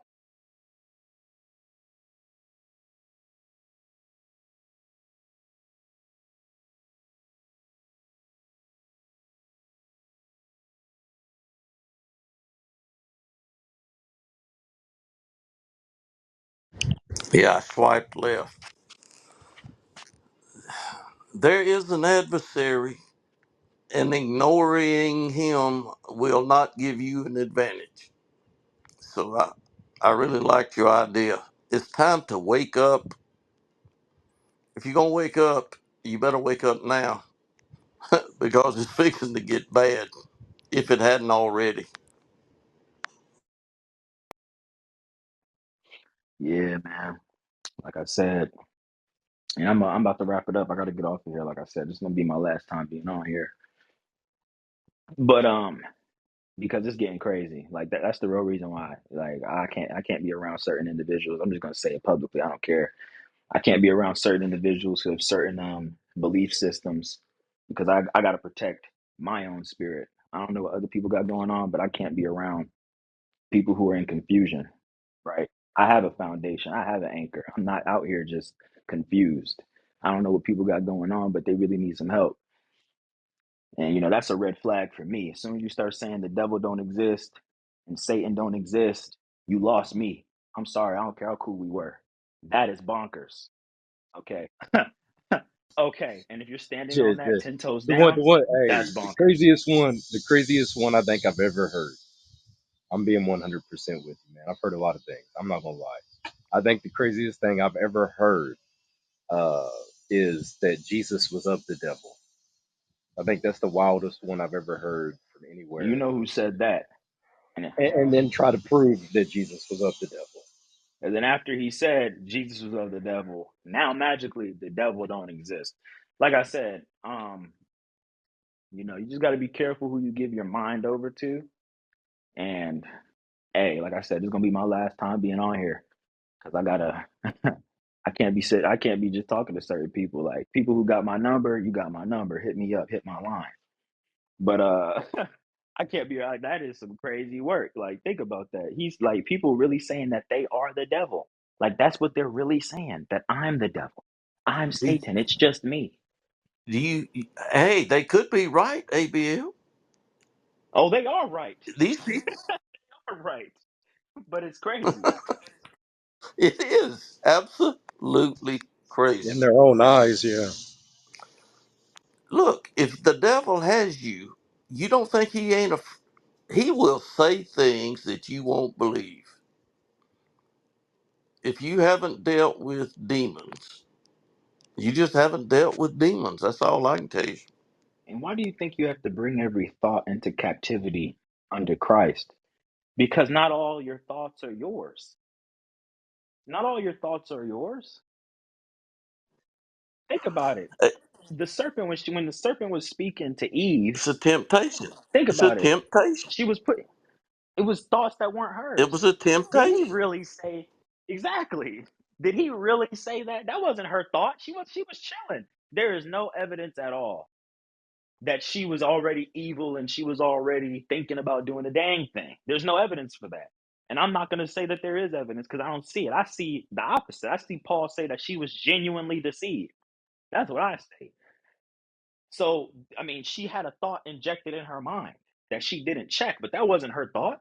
She wasn't like, huh, did God really say? She wasn't thinking that. I mean, there's no evidence to it. All we see is that the thought was injected into her mind. And then she started thinking about it. And that's why you got to guard your thoughts. So it's not that the thoughts are the devil, it's that the devil will put thoughts in your mind. How? Through social media, through books. You start giving your mind over to these crazy, I about to say something about certain books, and you don't check yourself and you don't use introspection and retrospection, and you give your mind over to certain philosophies, you give your mind over to certain teachings, certain religious systems, astrologies, Yeah, well, you yeah. out here and even it gets dangerous. even with what you just brought up, like with the media, right, or any type of thing like that, where you have influence on such a mass level. I mean, we see that influence, the thoughts, suggestions, and ideas are coming or being presented through those outlets, right? But I think what's most important is there's always a design behind it. There's always an algorithm which shows an architect to it. So ultimately, you're seeing what you're seeing because someone wants you to see it. Right? It's not a random thought. It's not a something that just popped in, out of nowhere. No, it's somebody sat down, they thought long, they have an agenda, they have a purpose, they have an end goal, they want to take you somewhere. They've thought more about it than you have, and they have the means by which to, make contact with you in order to give you those suggestions, to try to entice you. I think is a really good word we've been seeing. Biblical word is seduction, seducers, things like this. And so that's the point. And so if we have what is the design of man's evil conscience? Just to destroy everything around him, and for what purpose? Because he hates God and himself. I mean, don't we see even good people doing things that they don't want to do? I mean, it's just kind of like, is anybody really bound? So you can be bound to an addiction, you can be bound to a vice that can have power over you, but a person cannot, or an entity cannot. And I think that's really what people are uncomfortable with for a certain aspect that I've noticed is like people don't want to think of other people having power and control over them. And I've noticed this even when it comes to the aspect of spirituality and God and with like society in general as a whole. When we even talk about bowing before people in a biblical sense, like the ego, which can be heavy or so big, can say, hey, I would never bow to anybody. I wouldn't bow to David. I wouldn't bow to you. Shouldn't worship any man that say you play these games because why? People don't want to really think about people having authority over them, in that aspect of them not having that total liberty or that total freedom to really do anything they would want to do with no repercussions or consequences or punishment. And so that's how you develop abnormal qualities, especially when it comes to social or societal behavior. But the thing is, like, the whole depiction that we're being given here is that yes, there is a an entity, and this entity has a plan and a purpose, and it is very strategic. Like it's, and it, Paul uses very precise words like that, devices, and how you want to bring that out, instruments or whatever. I mean, what are the different methods? There you go. That he does. He's a schemer, isn't he? We know his wiles. A strategist. WILO, yes. Yeah, he's a strategist. We know what he does. He's a planner. So damn man, your evil conscience planning stuff against you, plotting on you all the time and stuff like that. Don't you know That's thyself? crazy work, bro. Like That's I know my crazy. own heart. I know that ain't in there like that. That's what I'm saying. Like, that's crazy work. Like, if you really think that, like, I'm sorry, that's crazy. But look at what it says in the Testament of Job, because this is what they thought, guys. This is how these people in the first century, this is what they thought. It says, right? Now I used to be Jobab before the Lord named me Job. When I was called Jobab, I lived quite near a venerated idol's temple. As I constantly saw whole burnt offerings being offered up there, I began reasoning within myself, saying, is this really the God who made heaven and earth, the sea too, and our very selves? How shall I know? One night, as I was in bed, a loud voice came to me in a very bright light, saying, Jobab, Jobab. And I said, yes, here I am. And he said, arise, and I will show you who this is whom you wish to know. This one whose burnt offerings they bring and whose drink offerings they pour is not God. Rather, his is the power of the devil, by whom human nature is deceived. When I heard these things, I fell on my bed, worshiping and saying, my Lord, who came for the salvation of my soul, I beg you, if this is indeed the place of Satan, by whom men are deceived, grant me authority to go and purge his place, so that I may put an end to the drink offerings being poured for him, who is there to forbid me, since I rule this region. So that's what that's what they thought. That's what I mean. This is what the people during this time think, that Satan or the devil is the one who deceives human nature. He deceives men. Oh yeah. There's even a this ancient story is with Solomon, and it's of his fair and beautifully robed priest, and Satan came. It's a story about predestination. Matter of fact, it's very interesting. But so what happens is he comes and he says, by the morning, the life of your priest will be taken by me. Solomon loving the priest because he is fair, always beautifully robed, and things like this. There's Solomon, his wisdom, knew of the city where he could be guarded and where no man can be touched by death. So Solomon sends the man out, the priest. There on the way to the city, just outside of it, the man awaited. And the priest says to the man, I seek to enter in. And he says, you cannot, for you're coming with me. And it was revealed that it was the devil. Word gets back to Solomon. Solomon wept or whatever. And the Satan came back to him and he said, you know, uh, it happened as you said it would, though I sought to undo what would be done. And he says to him, I thought surely he would be guarded. And Satan's response was, where the priest died is the place pre appointed. So it's kind of like no matter what you would have done in that situation, fate, destiny, predestination, however you want to put it, there was no way the man was going to escape because there was the place he was ultimately sent to that he was supposed to die. And it's an interesting story. So, yeah, again, though, the ancients, I mean, in that story, it's very real. The situation was very real. The man's soul. that was actually going to be taken into darkness and not see the light was very real, and the entity behind it was very real. So it wasn't like, okay, the man just died and his evil thoughts took him to hell. It was that, he wasn't even taken to hell in that scenario, but that his soul was bound, you know, to the devil and death. And another crazy thing is like, people say things like, when you read the text, like you've been bringing up about the evil spirits in the people that are doing these things, and it's using the word possession. It's using the word they were possessed. And it's like, okay, well, I could understand maybe some pushback. How do we relate the word possessed, or how do we look at it? That's why when we look in the context, that's why people say context is king. You look in the context to see in what way are they using possessed. Are they possessed? Maybe they're in madness. They are in strong type of mental derision. But that's not the context. The context is clearly, like you said, disembodied spirits going into fleshly swine and being drowned in water. And this is highly problematic in the sense of when you take a look at all these things, even with the water, in the Solomon Testament with the disembodied spirit that knocked it over, then you begin to see a lot of these different things with baptism and people themselves being cleansed of unclean spirits and infirmities, and then you get into different categories like you brought up with sicknesses and weaknesses, diseases, whatever. So I think that's all very interesting. It's almost like, where do you find the difference? I've heard people argue, well, okay, there's no difference between the works of the flesh, So when you have the works of the flesh, which are these, and Jesus says, out of the heart of man cometh forth all these, evil thoughts and adulteries and murders and adulteries and all these things. All these things are in the heart of man. They come from man.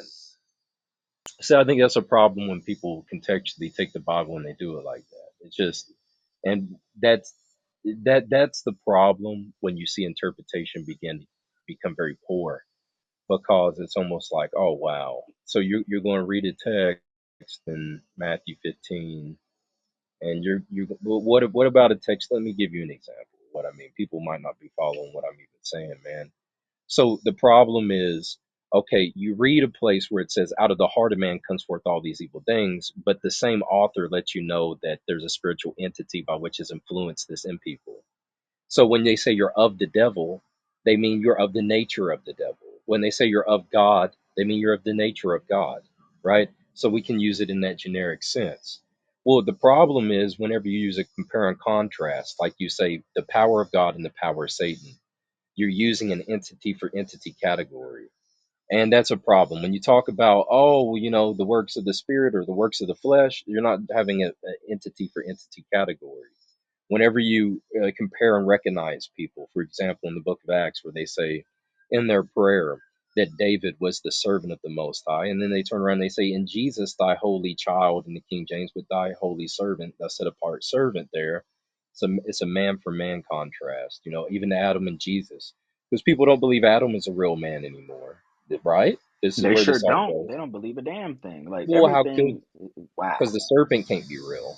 So you have to start. If the serpent's not real, he can kind of be allegorical. You can tease, and then go beyond the line of teasing, and to you break or transgress the actual truth and the bound of it. So the point is, when you take a look at that whole situation there, it's the same thing.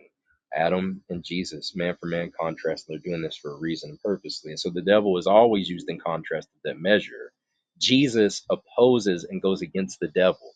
Now, this is very important because he came to destroy the works of the devil and those that were taken captive by the devil at his will. So people say, see, they don't like the phrase, the devil made me do it, because they want people to be accountable. Yes. You see, man is in the sense of the image of God, in that man himself wants to feel like, I'm accountable for the things I do. Yes, you are. And guess what? If somebody influenced you to do it, it don't mean that they did. It's just what it is. I mean, are we not grown folks here? They said then they want to start arguing on such a minute level. Well, it had to already be in them though. Well, somebody can be going through their day to day life and really have no thoughts of adultery whatsoever until somebody comes up to them and presents it, and then they can begin to entice them. The person may not want it at all, but then the other person can probably be highly influential, or they could want to really present a lot of things that seem very appealing to the person, where they may want to or can start to consider to indulge. Well, was that when nothing was there? That was all brought about. That's why you have these things like in Proverbs 1 it says, when sinners entice thee, my son, do not consent. That's an appeal to somebody. That doesn't mean like it can't happen. That means this is a possibility and choose wisely what you do. Because, Stumbling you're going to come blocks. across situations in life and you're going to come across what's going on. Go ahead. Stumbling blocks. What did Jesus say about stumbling blocks? They're inevitable, but woe to him through whom they come. There comes your friend over to lead you astray. Ananias and Sapphira, husband and wife, they both fell dead at Peter's feet. But who filled their heart? You gonna tell me those two people were not believers? You gonna tell me those two people that died in front of Peter were not of the believers? Surely. What did it say in Revelation? I know where you live. Satan's throne is there. Satan is going to put you in, and you gonna be there 10 days. Hold fast your testimony till when? You gonna die there. We live in the world that Satan, prince of the power of the air, is real. And I'm glad you have found that out, ABL. I want to get into some more literature, bro, because for me, it's all about these facts. I just like facts. And it's a fact that whether you were Christian or Jewish. Now I'm about to get into these Nag Hammadi texts real quick before I bounce up out of here, just to get the information out. Why? Just to show y'all how they talk about the devil, right? So this is Return to Your Divine Nature, the teachings of Sylvanus, right? And then the teachings of Sylvanus. So you know who Sylvanus is in the New Testament, by the way. Now I'm not saying he's also called Silas. You know what I mean? Now I'm not saying that he was a follower of Paul. He was one of his fellow men. He was one of the people who were actually with Paul, and also Peter, by the way. Sylvanus is actually the one who was used as the scribe for First Peter. He's actually the one who wrote it. But I'm not saying Sylvanus is actually the author of the teachings of Sylvanus in the Nag Hammadi scriptures. But the point is, in the section or the subheading, return to your divine nature, I mean, look at how he talks about the devil, right? He says, my child, return to your first father, God, and wisdom, your mother, from whom you came into being from the beginning. Return that you might fight against all your enemies, the powers of the adversary. Now, the word there, the Greek word there for adversary, is a word that is used for the devil or Satan, and it's the word antikemenos, antikemenos, which is used for Satan in Christian texts such as 1 Timothy chapter 5 verse 14 and 15 and 1 Clement chapter 51 verse 1. So notice it says against all your enemies, the powers of the adversary. So the adversary there, or this Satan and devil, is an individual within the context that uses these powers, essentially to be well adversarial to you, just to keep it simple, not to overdo it. I mean, it just is what it is, man. It just is what it is, right? And there's other places like hold on, because like what I like to do, I like to go through these texts because I know what I'm reading in the Bible, right? But maybe some people need more than that, so maybe they need some evidences on how people thought about the devil and Satan. So we know from the Old Testament pseudepigrapha and the apocryphal works what they say and they how they talk about them. You know what I mean? We know those things, but I'm going to read this. It says this, and once again, I'm not saying, just a disclaimer, I'm not saying this is inspired or I believe in it. That's not the purpose. This is just to try to get their mind on these things. Um, It says, "For no one who wants to can know God as he is, not even Christ or the Spirit, or the chorus of angels, or the archangels, together with the thrones of the spirits and exalted lordships and the great mind." If you do not know yourself, you will not be able to know any of these, so on and so forth. So, I mean, within that, by the way, they believe that when it says the great mind or whatever, that this is actually a reference to the adversary Satan, because earlier he was referred to as a great mind within the teachings of Sylvanus in Sylvanus 96, right? Now, the reason why that's important here is because let's read the line of thought. And no one can know who God is as he is, right? God is a person. You know, you have Satan. I'm not Satan, my bad. You have Christ. You have the chorus of angels. You have the archangels. You have the thrones of the spirits. You have the exalted lordships. And then you have the great mind, or Satan, who is a great mind. So he's gathered together there, possibly. Now, this is the potential. I mean, I don't know. The scholars don't know for sure, but I'm just using this as a potential because it shows that the great mind or a great mind, which might be the devil here, is grouped with things that are believed to the author to be persons. And that's the key. I'm not saying I agree with belief necessarily, but I'm saying within the corpus of the text, the individual who's responsible for this believes these things to be actual beings, sentient beings, and he groups the great mind, which is possibly in this scenario a reference to Satan, who is referred to as a great mind in the teachings of Sylvanus 96 previously in the book, right? And he's grouping them with people who are actual things, actual sentient things, not just manifestations of your mind within this text, anyways. So that's important because it shows once again how they're thinking.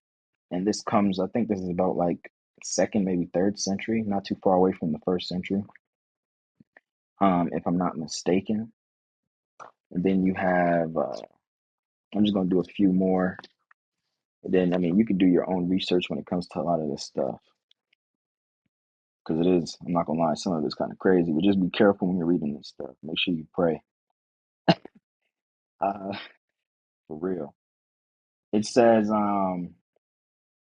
when you have in 10, it talks about how another race. It says you are merciful. You are from another race.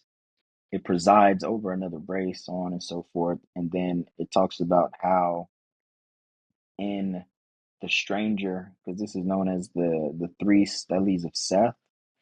It talks about like the stranger Alleganis, which answered and said, "Get away from me, Satan, for I do not seek you, but my Father, who is superior to all the great realms. For I have been called the stranger, because I am from another race. I am not from your race." You see? So you have here the author is telling Satan to get away from him. We know where that language is coming from. Get behind me, Satan, or get away, flee from me, Satan. I'm not supposed to worship anybody but my Father. So the author here is making it plain, one, that he's actually talking to Satan. He's saying that he's not going to seek anybody but his Father, who's superior to all of the great realms. And he's saying that he is a stranger because he is from a different race, and he is not from the race that Satan is from. And for them, a race, based upon what I've been studying, what I've been reading, a race can just signify a group. We're not from the same group, right? Like for instance, I know what I think it's in the writings of Seth or the writings of Adam. There's like a Nag Hammadi scripture where the people who are Gnostics are considered the children of Seth, or the race of Seth, the race of the Gnostics. Like they're a race, they're a group. But that's neither here nor there. The point is that even within something as crazy and as ridiculous as the Nag Hammadi scriptures, Satan is still a person. Like, come on. We know how like spiritual and insane the Nag Hammadi scriptures could get. And if you haven't read them, I would suggest you don't read them. You know what I mean? But it can get kind of crazy. I would suggest you don't read them. But if you do, even Satan, even in them, is a person.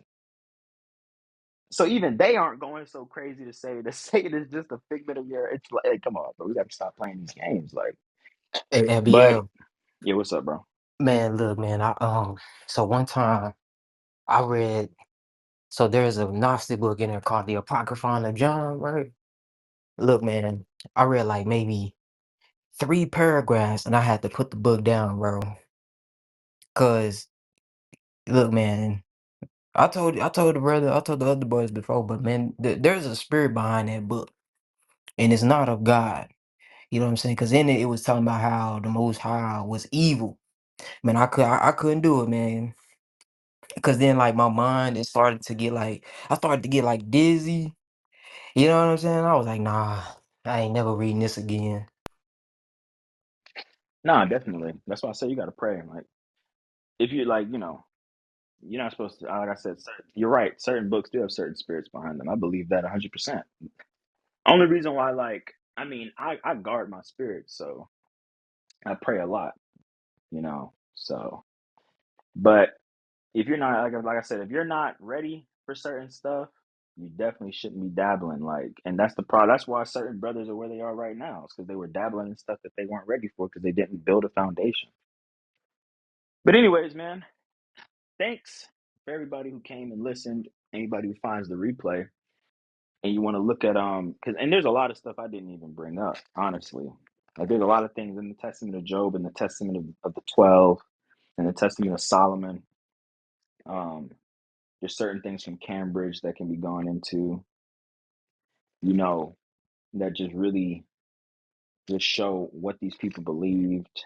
I mean, we could go and there's certain things like we can go into the he goat, the he goat, which is like a goat like demon that we find made reference to throughout the Old Testament. Because people say, "Oh, how come there's no mention of demons and Satan and stuff? How come there's no mention of these things in the?" Well, it is, but you're not going deep enough. Um, you know, there's definitely demons that are mentioned in the Torah that are there. You're just choosing not to see them because you have your own perspective, which is cool. But don't say that they're not there. Where do you? These people aren't just magically getting this stuff out of nowhere. It's because they're reading these things and they know what these things mean. You know. So yeah. And in conclusion, hey man, just don't be ignorant of the designs of the devil. You know, just as much as you have to know the Father, you need to know your enemies as well. Because if not, you end up thinking angels are just thoughts and manifestations in your mind, which is insane. No, these entities are spirits without a body. That's why one can go and bring back 8 more with him. And they are so seductive, and I'm glad that Eliyahu will save this replay because these Chaldeans or whatever they were of a what? Another spirit, and they knew the gods. You better know the true God, the one that can control all of those spirits, because the adversary is real. Just like ABL said, you have a real adversary. You can't see him. The most crafty thing that you can read about in Genesis. Anyway, it's a good day. Oh, Shabbat Shalom. Also, think about it. If somebody does come along and start saying that angels are just thoughts, or they're trying to even spit that possibility out there, well, damn, when you die, I guess you're just going to become a thought because we're supposed to be like angels, right? That's what Jesus teaches in the book of Luke. We're going to be like angels. So if angels are just thoughts, I guess I'm going to become a damn thought. That's depressing. Hey, I heard today that we are nothing but thoughts working around in God's mind as we are here today. I mean, that is pretty depressing. Yeah, I don't know who said that, but yo, like I said, that's why. We're we're a cell in God's body on a metaphysical level. Yeah, some. But they went on a physical level. I've heard that too. Like Like I said, that's why I'm done. I'm gone. Because that is wow. And like I said, there's certain brothers came in the room, and those brothers aren't in the room for a reason. It's a shame when you can't even sit around and just hear it. That shows you got something going on. You got a strongly entrenched thought in your mind, brother. Got to get that spirit up out of you.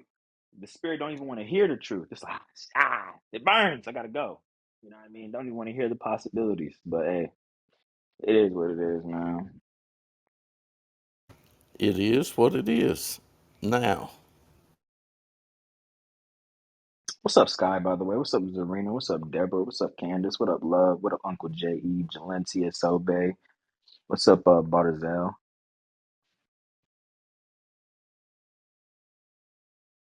you better come up and catch Abiel. He said he may not come back no more. he's trying to leave y'all. You ain't gonna stop him.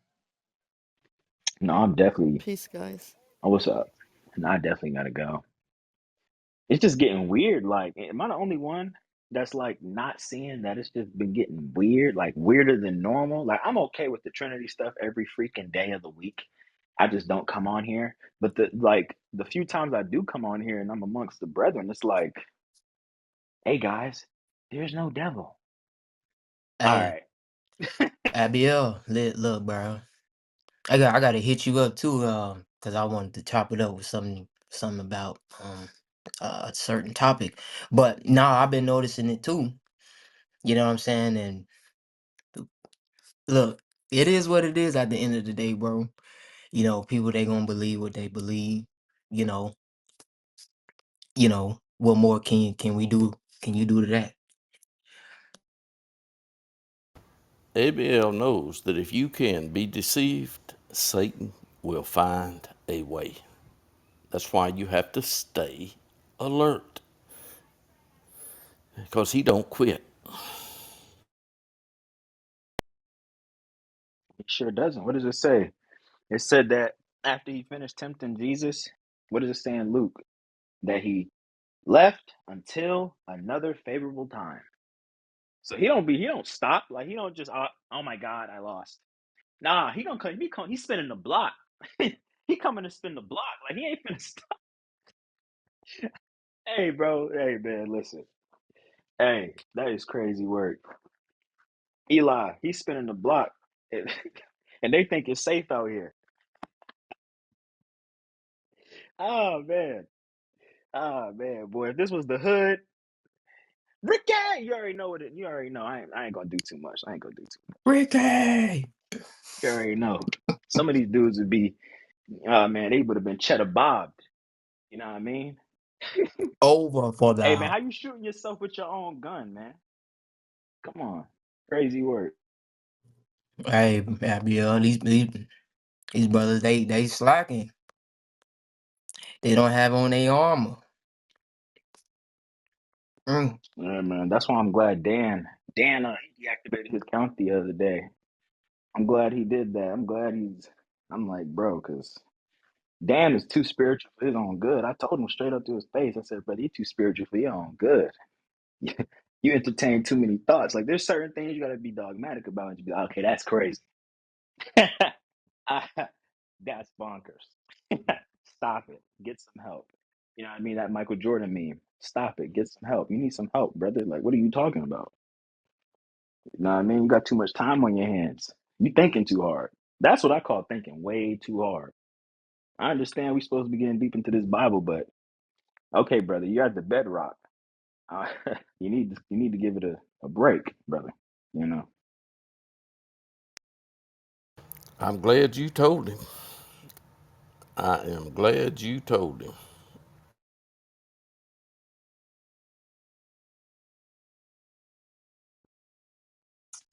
But yeah, man. Hopefully they do watch this replay later though, and they chew the meat, spit out the bones. Bruh. Well, hey, the word don't have to hit this town but once. You know what that means, don't you? Yeah. He sent them out. If they got it, it was good for them. If they didn't, it would be more tolerable for what? Sodom and And Gomorrah. Gomorrah. God, Bob's wild. Yeah, that's right. There's what'd you call that, Bob? You said what's that called? The word only has to hit the town Yeah. once. Yeah, well, They're doing too much work, ain't they, Bob? It's not that hard. you, all I am accountable for is to speak what I'm given. I don't have to go over it 45 times. If you are a sent one, why would you think the devil would not want to take you captive and make you one of his? If you don't learn how to walk in the Spirit, that other Spirit, don't give up. Hey, but guess what? The days are cut short for the sake of, hallelujah.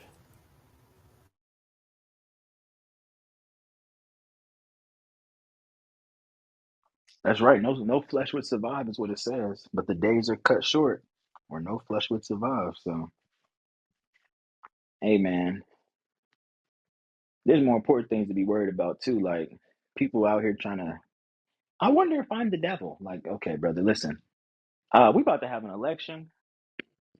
You got Kamala Harris talking about, population control, and I mean, come on, bro. Like, if we worried about stupid stuff like this, I'm sorry, this is stupid. Like, this is like it's really dumb because the preponderance and evidence is just so insane that this shouldn't even be a question. But we got real life stuff going on. I mean, like, I keep saying it, I'm gonna say it because, like I said, I'm not coming back, so I'm just gonna let it all out. Do these like some people, bro? Like, you need a hobby. Like, you need a woman. You need to go get married. You need you need to stop. Like, I don't even care anymore. You need to go get a woman, brother. You need to go do something because you are you're thinking too much. Like for real. Like what's going we on? need Like, the Unitarian mix and mingle or something, right? I mean, yeah, you there's need something. yeah, yeah. You shouldn't be doing all this thing. Like in real life, you should be like as a man. Listen, like I said, I don't care. As a man, you should be focused on health, wealth, God, and then eventually, if you into that kind of thing, which I think all regular men are, get you a woman or something to keep you preoccupied.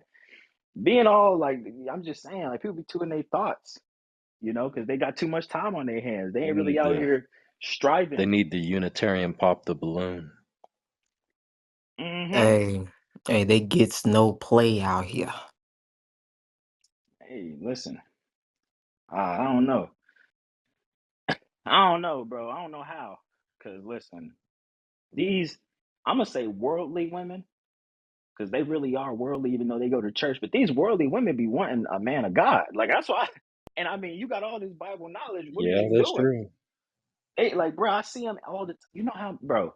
If I wasn't focused and I was the devil, and I was just playing. If I wasn't focused and I allowed myself to be influenced by the devil, you know how many man it would get dangerous.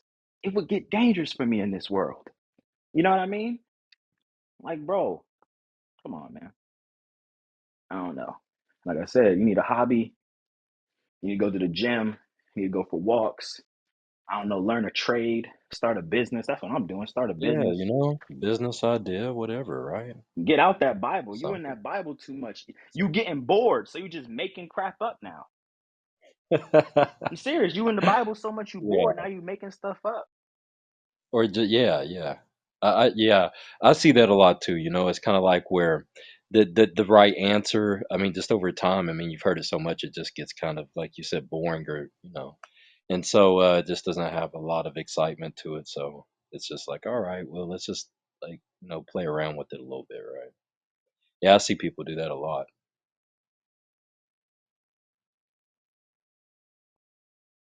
You feel me? Like, where'd you get that? Like, that's another reason I gotta get off this Or app, brother, because I'm about to get me a or woman. make up Like, things you on the feel me? spot. You ever see that where people just make up things on the spot? You're just like, oh wow.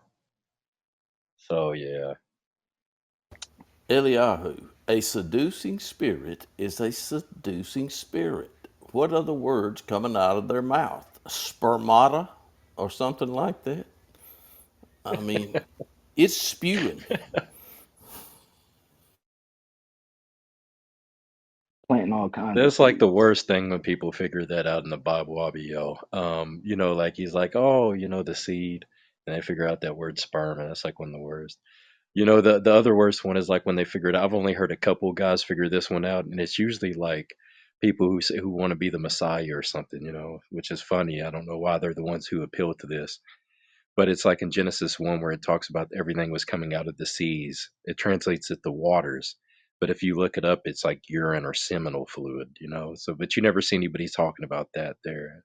I don't know. I had to say it, but yeah, that's funny, man. Have you ever seen that? Yeah, On the water. I see spermatizing going on in several rooms in this place. I don't stay in there Hey, too well, we long. all come out the waters of Jacob over here, brother. So, Hey, I'm just glad if this is ABL's last day, I'm glad I got on here for the replay. I mean, some things you just hate to think you missed out on. Yeah, man, and it always goes back to what I always say. Um, all knowledge is not good knowledge. You know what I'm saying? There's some things that, certain things that people learn that, th- you're not supposed to know that. You know what I'm saying? I hear you. I know what you're saying.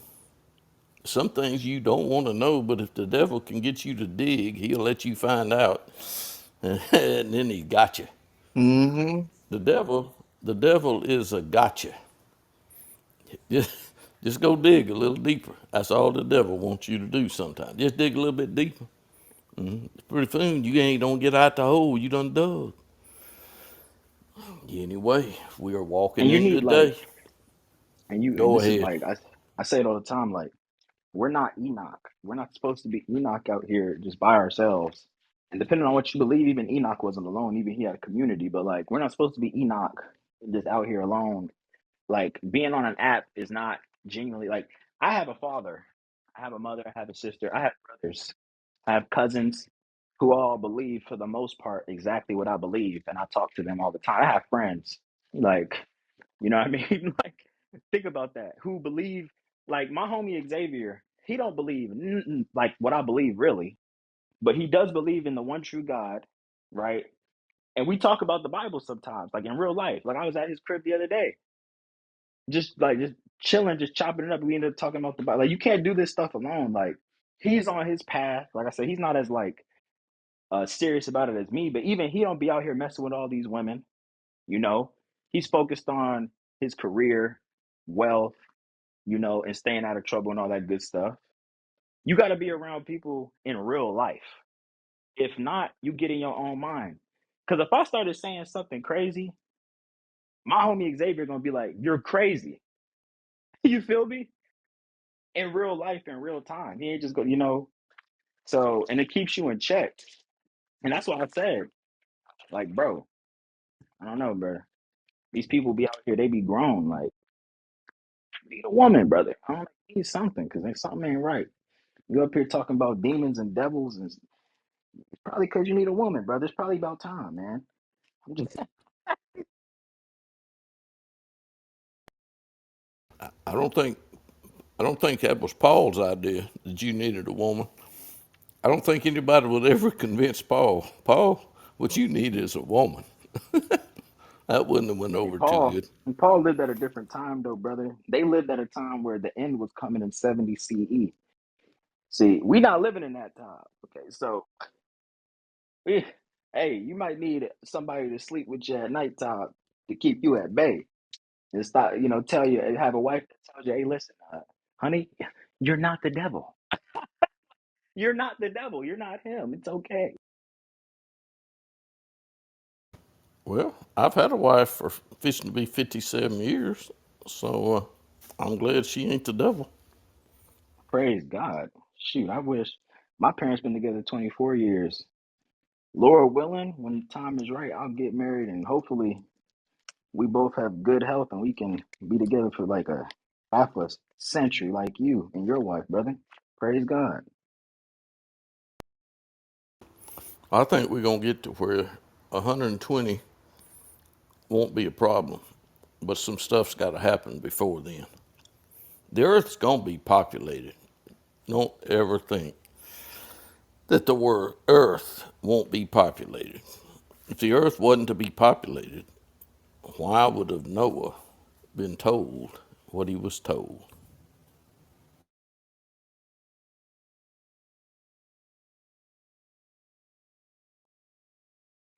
Dang, I'm tempted to go in one of these rooms and to just let it all out before I get off of here. But I'm just going, you know what I mean? Like, hey, Eliyahu, you know how you was mentioning Denzel in Training Day? You know what I mean? How at Well, the end, that's my favorite movie. Right. that's how I'm feeling right now. I feel like, shoot, I know for a fact I'm not coming back on here. Like, it's already good. Like, it's a done deal. So part of me is just like, man, is Professor Mac on here? But nah, I gotta be good. I gotta be righteous. I gotta be righteous. It would be all right with me if you would talk to Professor Mack and get it off of your chest before you ain't coming back.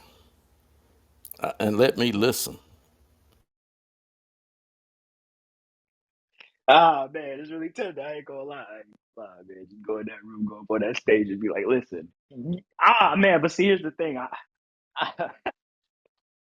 some curse words may come out. See, that's why I gotta, stay strong in the spirit. I'm not even gonna hold you. Like I'm not even gonna lie. That's why I'm gonna stay away from that idea. Because I already know I'm gonna say what I've been wanting to say since forever. Honestly. But I'm gonna hold back. I'm gonna hold back.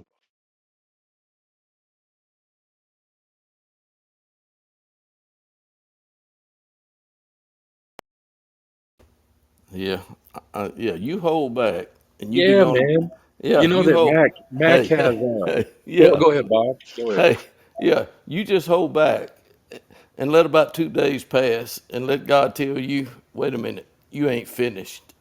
You got to go back one more time, and you gonna have to talk to Professor. Yeah. Your work may not be done until you might not get clearance, for 3 days. That'd be crazy. Cause like, I ain't gonna lie. I ain't gonna lie. That boy Professor Mac make you want to say some things to him, man. Like Professor Mac's one of those ones that matter of fact, I know man, I'll be quiet. But listen, Mac has only slid his tentacle one time onto anybody in all these years, and that was Jack with Second Corinthians 3. He's got Jack like a man with a hand in his back, running around talking about Jesus is the Holy Spirit. I mean, I kid you not. I mean, shoot, you say it enough times, eventually some fool gonna believe it. And that's the point, isn't it? Yeah, right. That's what I'm saying. People if you stay around people who keep telling you that there is no devil, eventually, hey man, you gotta be careful. Eventually you might believe it, even though deep down in your soul, that's the stupidest dang thing you've ever heard in your life. Yeah, that's where you rest as the truth. You know what I mean? Not like, oh, there's something's wrong or something. No, it's like, yeah, you know something's wrong with them. Yeah, for sure. That's my Something perspective. ain't right. That's my Something is eyesight. not right. What you got going on, brother? You know there's something wrong with Professor Mac and Jack. If you don't think there's something wrong with Professor Jack and Mac, I don't know what Professor I know. Jack and Mac? The Professor and Jack, the one you just talking about, the one Mac and that's Jack.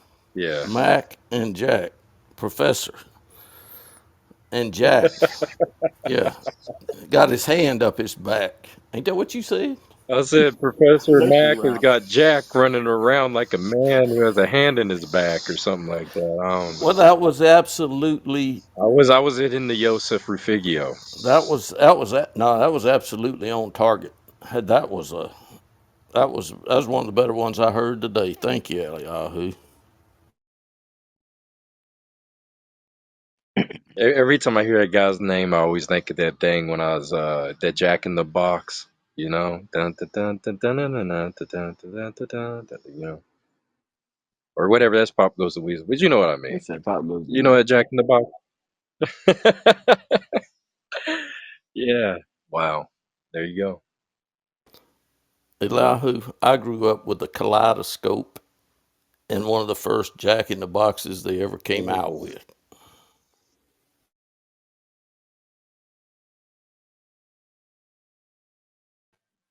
Hungry Hippo.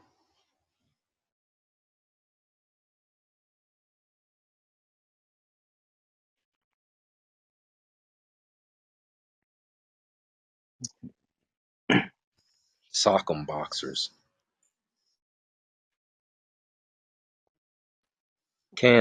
That's Candyland. another thing. Somebody on here, I loved Candyland. somebody on. Oh snap! My bad. Go I'm ahead, probably man. on You mute. got it. No, I was saying I don't even know if I can get in the room anywhere. Somebody probably might have me on. Might have me blocked on stage. I ain't gonna lie. I kind of went hard last time I was on here. So Somebody got I you have blocked?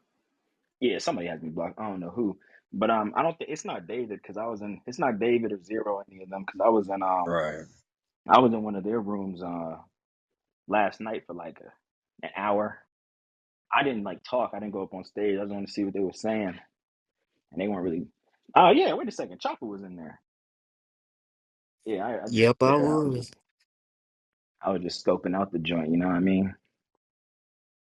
I was like, nah, this ain't the time to hit a lick. It's too many of Yeah, is Professor in there with OJ right now? I better go check. OJ's wilding with, and what's the other dude's name? Kachi. them. Oh my god, OJ's consumed. They're going OJ's back and forth. It consumed. just they give him a headache right now. I just left. he's another one. OJ, OJ man, wakes up such with a. like a switch on in his back or something. I mean, it's just wild, you know. What are you saying, Abio? Now I was saying, OJ's another one, like a waste of talent. Honestly, he had them in their hands. If he was more studious, he might have been able to actually do something. But he's so consumed by something so wasteful, and then he's not really sharp with the sword. Like you know, what I mean, he talks like he see. It's not my like my aim or goal in this he world to he do that. seeks he seeks You know, perfected rhetoric. He seeks perfected rhetoric. like it's gonna Go ahead. change. Just cut them with like all that time he could be studying the word, getting real sharp with the scripts. I mean, if you're gonna do that, at least be like a Hebrew Israelite with it. Read, like you know, what I mean, at least be one of them dudes. But he just be in there just in his own vanity, philosophize, like whatever that word is, the book, and it's like, brother, it's not gonna change. You listen, I've noticed that you got to know people's strengths. Somebody like Professor Crack, like somebody like him, you're not gonna outdo his philosophy. Why? Because you know what they say: never argue with a fool because they'll bring you down to their level and beat you with experience. So if you think you're gonna out philosophize him, you're in for a long night because he can sit and talk about nothing forever. You know what I mean? Because I he's a mean, you know, professor.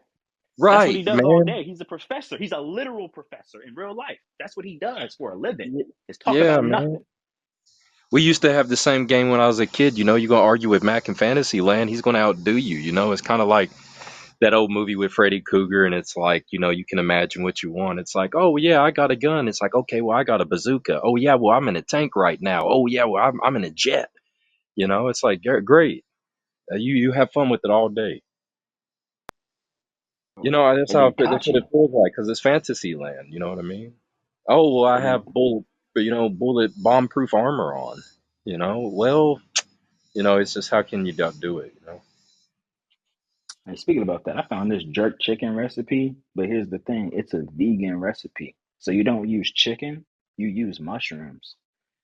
Like, and I'm not talking about regular, but I'm talking about like these ginormous mushrooms that look like, No, no, you know, something in a they horror can't. They movie. can't be too. Nah, I don't like big mushrooms. I don't know. It was like this girl on Amazon Market, this woman, her name's like Reyes or something like that. And she be making all these vegan dishes. They And I'm gotta like, be you know what? like, I'm in this apartment. nah, bro. They gotta be like baby portobellos, super and thinly sliced. Like, He said thinly you sliced. know, Crazy. maybe sauteed, seasoned, or something like this, like just straight mushrooms. Now there are like certain little what do they call 'em, poppers and stuff or whatever that have mushrooms in it. Those are alright. I Like can I get can down deal with with that. them. Yeah. But like the way she was making them though, and see, this is, man, listen, that's a conversation for me and you both. But the way that she was making them, I'm like, bruh, I know her man is eating like a king. Like that is great. Like I'm just saying, that's it. Cause like, bro, it looked like real fried chicken until I read the little subheading. I was like, oh snap, that fried chicken look good. But then like, it was like mushrooms. I'm like, what kind of sorcery is this?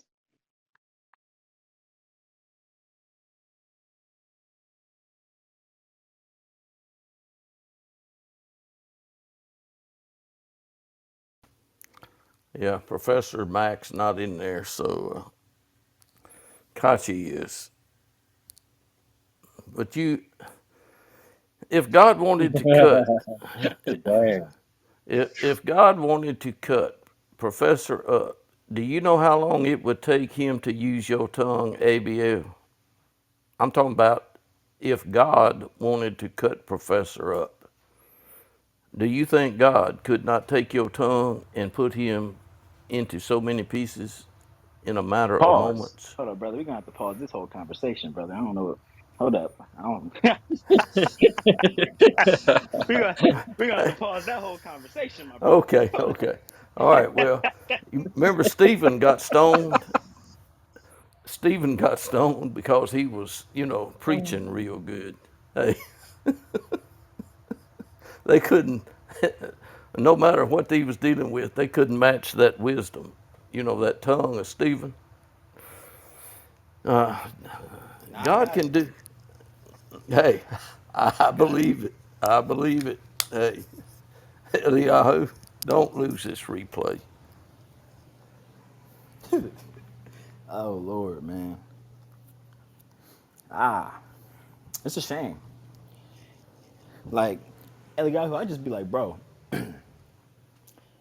what happened? Like, you know what I mean? Because it kind of happened fast. Like, it's only what, July? No, it's August. I'm tripping. It's only August. It started in April of 2024. Exactly. And then it got weird really fast. Like that's like what, April, May, what is that? June, July, August, 5 months, Yeah. and people done. Oh yeah, you feel me?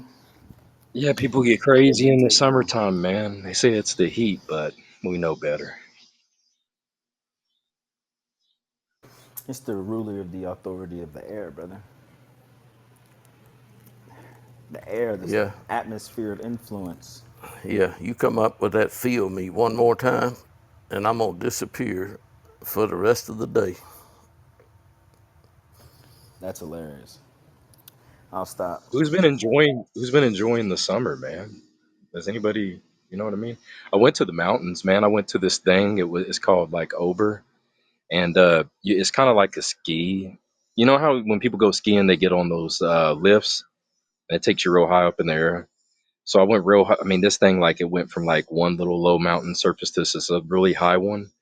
And up there was this whole sky bar or something like that. I don't know how to explain it. It was really cool, man. It was like being on Mount Olympus, and they had trails all up there. And I walked across a bridge that had a big glass or plexiglass bottom.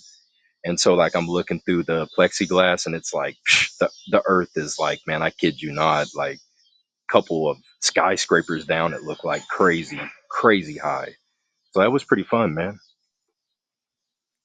Shoot, man, I've been enjoying the summer, you know, by doing yard work. Mm-hmm. You Doing said that some yard yard work. work. Mm-hmm. Getting that sun. I be melting out there. I ain't gonna hold you, bro. But I've been going to like Carowinds and stuff. Really just hanging with the family and just working. That's about it. I'm really gonna do stuff toward like the end of the year, like fall. I got a cruise scheduled, and then I'm going to Jamaica.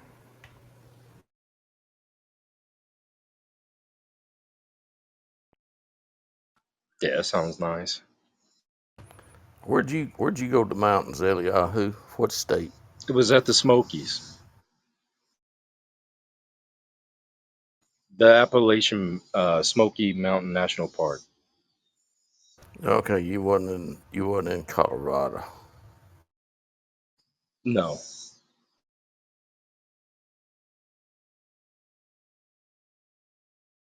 It's definitely cooler up there in the air.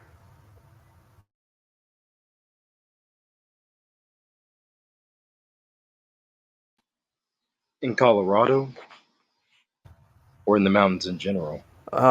The higher you go, the cooler it is anyway. But I mean, I've spent a lot of time in the mountains of Colorado, up on the Continental Divide, Yeah, and oh yeah, it can snow up there tonight.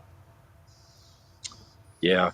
If I don't have really anything to do, and it's like you don't want to spend a lot of money. I like packing a lunch and maybe going to a waterfall or something like that. So I like trails and stuff like that sometimes. I'm not really with the bears, but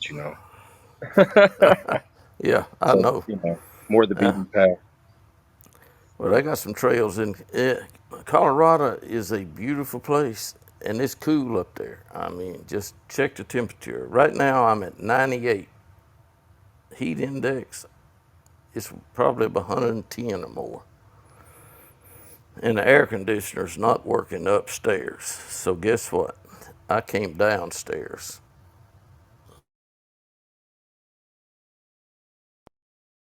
Everybody's air conditioner has been like not working. My friend, his air conditioner is not working in his house, and he got somebody coming to fix it. It's just been hot out here in North Carolina, anyways.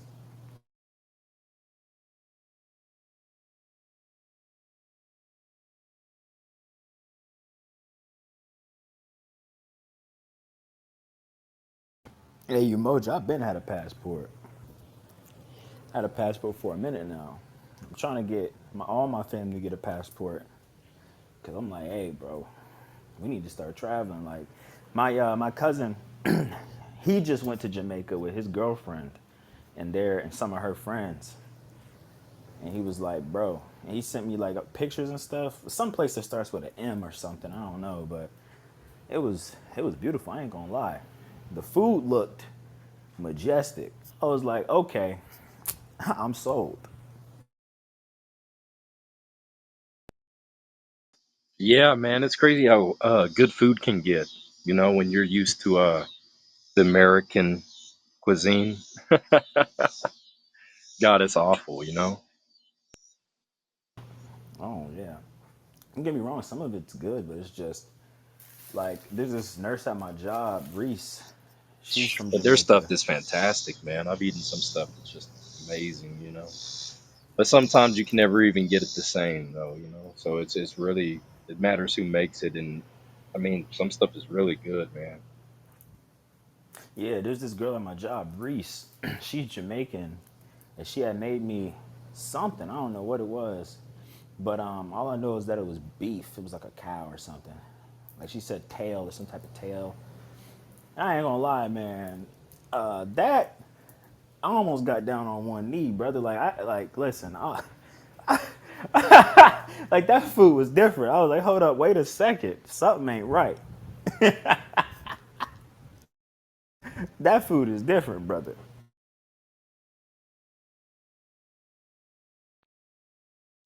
I think I remember you saying something like that. Yeah, that left an effect for sure. Yeah. Hey man, that food was good. Like I'm not gonna hold. Like listen, that food was great. That's all I'm gonna say. The food was amazing. And then there's this Filipino. Like she's an You older don't lady. She's already like, understand. You don't understand, man. Like the power of food with men. People don't get it. I get They it. really don't. It's a big thing, man. That's a Like, fact. Like that saying, man, it's such a true proverb. It's like according to their whatever, it's like a way to a man's heart is through his stomach.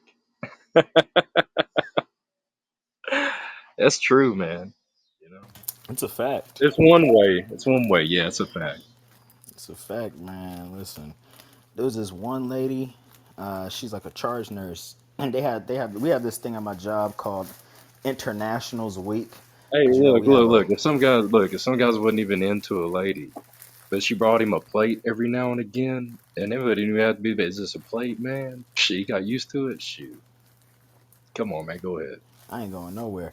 Listen, so we had this Internationals Week, right? And it was like all these different. I work with like a bunch of women. Like I work in the medical field, so I got like Nigerian women, Cameroonian women. You got women from Kenya. You got Ethiopian women, Latinas like Colombian women, Puerto Rican, Mexican, Filipino.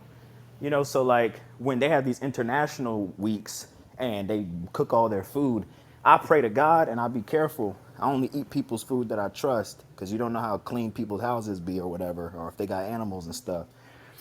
But so I only deal with certain people I know, and her name is I forgot, Yulia, right? Yuli. Her name is Yuli, right? Some people's food be crazy. Like I ain't gonna hold you, but like her food, she's Filipino. I was like, no wonder your husband is so fat, cause like this is crazy. Like yo, it was different.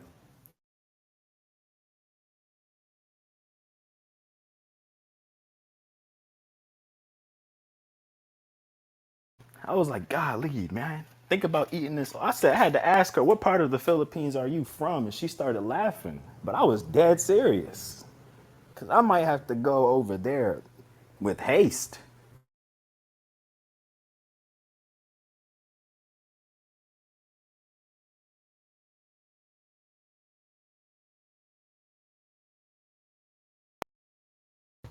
If you go there, you don't have to worry about it freezing. I can tell you that because it's not frozen in the Philippines.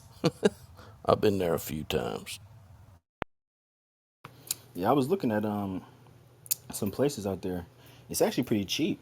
Like honestly, my dad's friend Mackenzie, he's married to a Filipino woman, and they're people of the faith. So, she converted over when she like pretty much after she married him, she converted into the religion, and she's one of the nicest people I ever met. Like she's super chill. You go into the house, like take your shoes off the rip. She's offering you drinks and stuff. It's just a different culture. It's like I'm not gonna lie. I was like, bruh, what in the world? Of course, there were like some differences, but though like the differences can easily be overcome. But yeah, man, I ain't gonna lie, food be doing that to you. But me, I ain't gonna lie, that Jamaican food, that was some of the best food I ever had in my life. It was spicy too, and I like I'm a sucker for something spicy, so that might be the right move. That might be the move. I'm just being honest.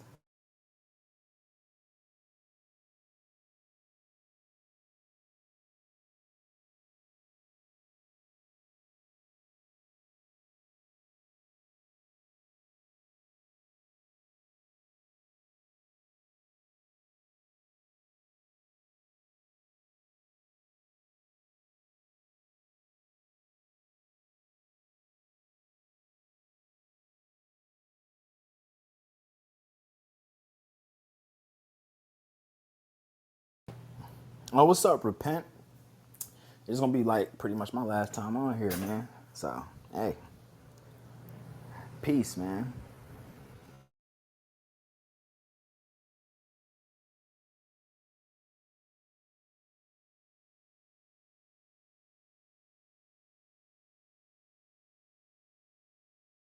I'm gonna go peek in that room real quick. I'll be right back.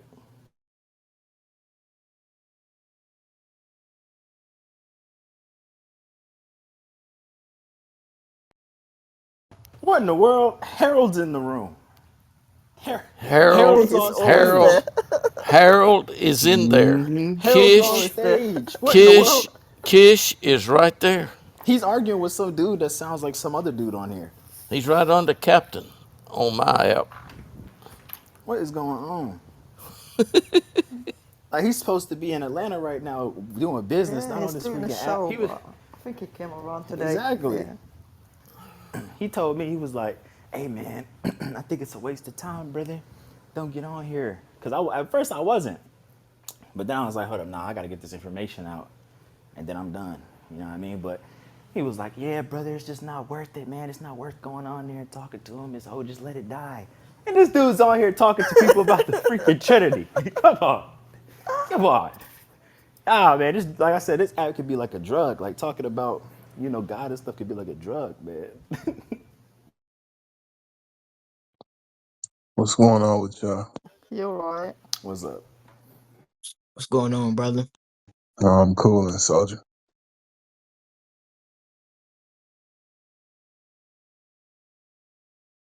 Speak about food. I'm about to make me a sandwich.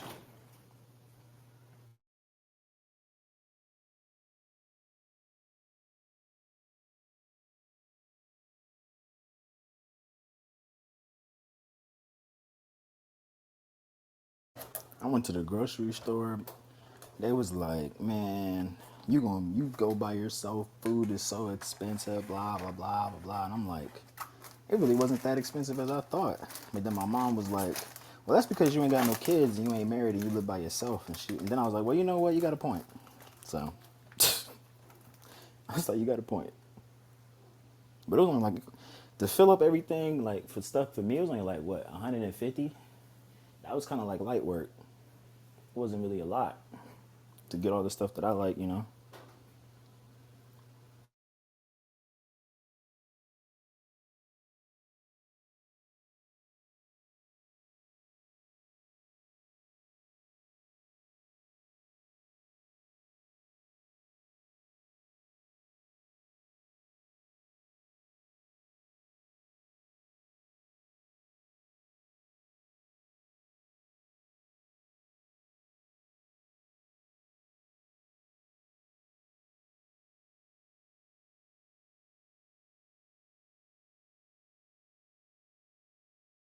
Hey, while I got y'all here, this is a question I've had on my mind for a minute, but I never really asked it.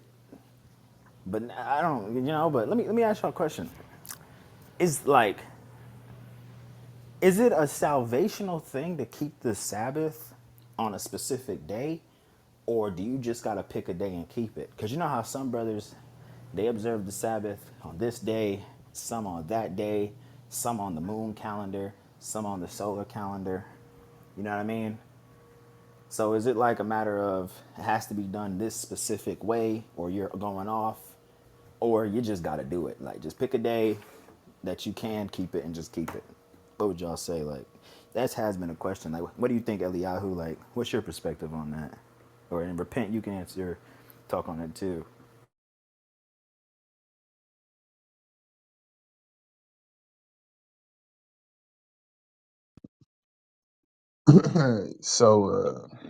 Based on the text teaching us to do all things unto the Most High, I only see two potential days that the Shabbat can be kept on, which is according to the lunar Shabbat, and the lunar Shabbat, according to the first light or the first sliver of the moon that you see. So 7 days after that first light, or being within reason, being effective. We live where we live. You see what I'm saying? The only other viable option would be to keep it on Saturday. So that's my position. Bet.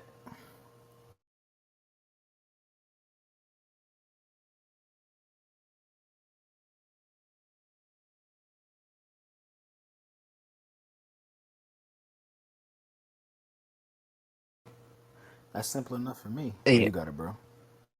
hey, Abby, you know how you always be like, um, because I remember you know how you always be like, have have you taken the DNA test to see if you of Israel or not? Oh, of course, brother. Of course. Yeah, Especially when people are extra with mm, it. Yeah. Why? yeah. I took mine, brother. You an Israelite? Uh, Possibly, I don't know. Um, I had to show you what I had to send you the screenshots real quick. You see that article I sent you, bro? Hold on. See.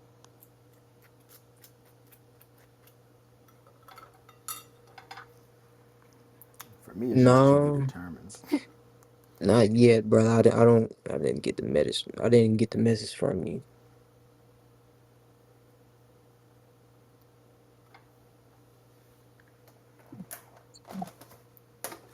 But that's good that you did that, bro. A lot of people ain't trying to do that.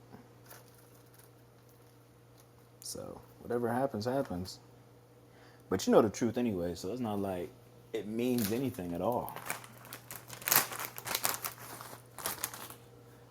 I guess like you could just be like, hey man, hey, you better watch who you talking to. I'm a real son of Jacob. Let me stop.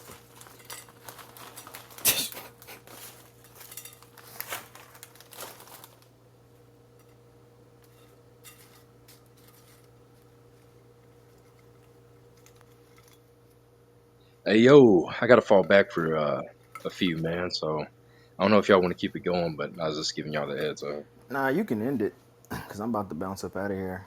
It's almost 4 o'clock. But Yeah. hey man, it was nice kicking it with y'all one last time. Hey, no doubt, man. Hey, be blessed, man, and I'll holler at you. Yes, Peace. sir. I'll be in touch. So, Peace. Peace. Peace, Peace. guys. It's just chilling with you guys. So see y'all later. yeah, probably send you a message as well. Sorry about that. All right, be blessed. You too, brother.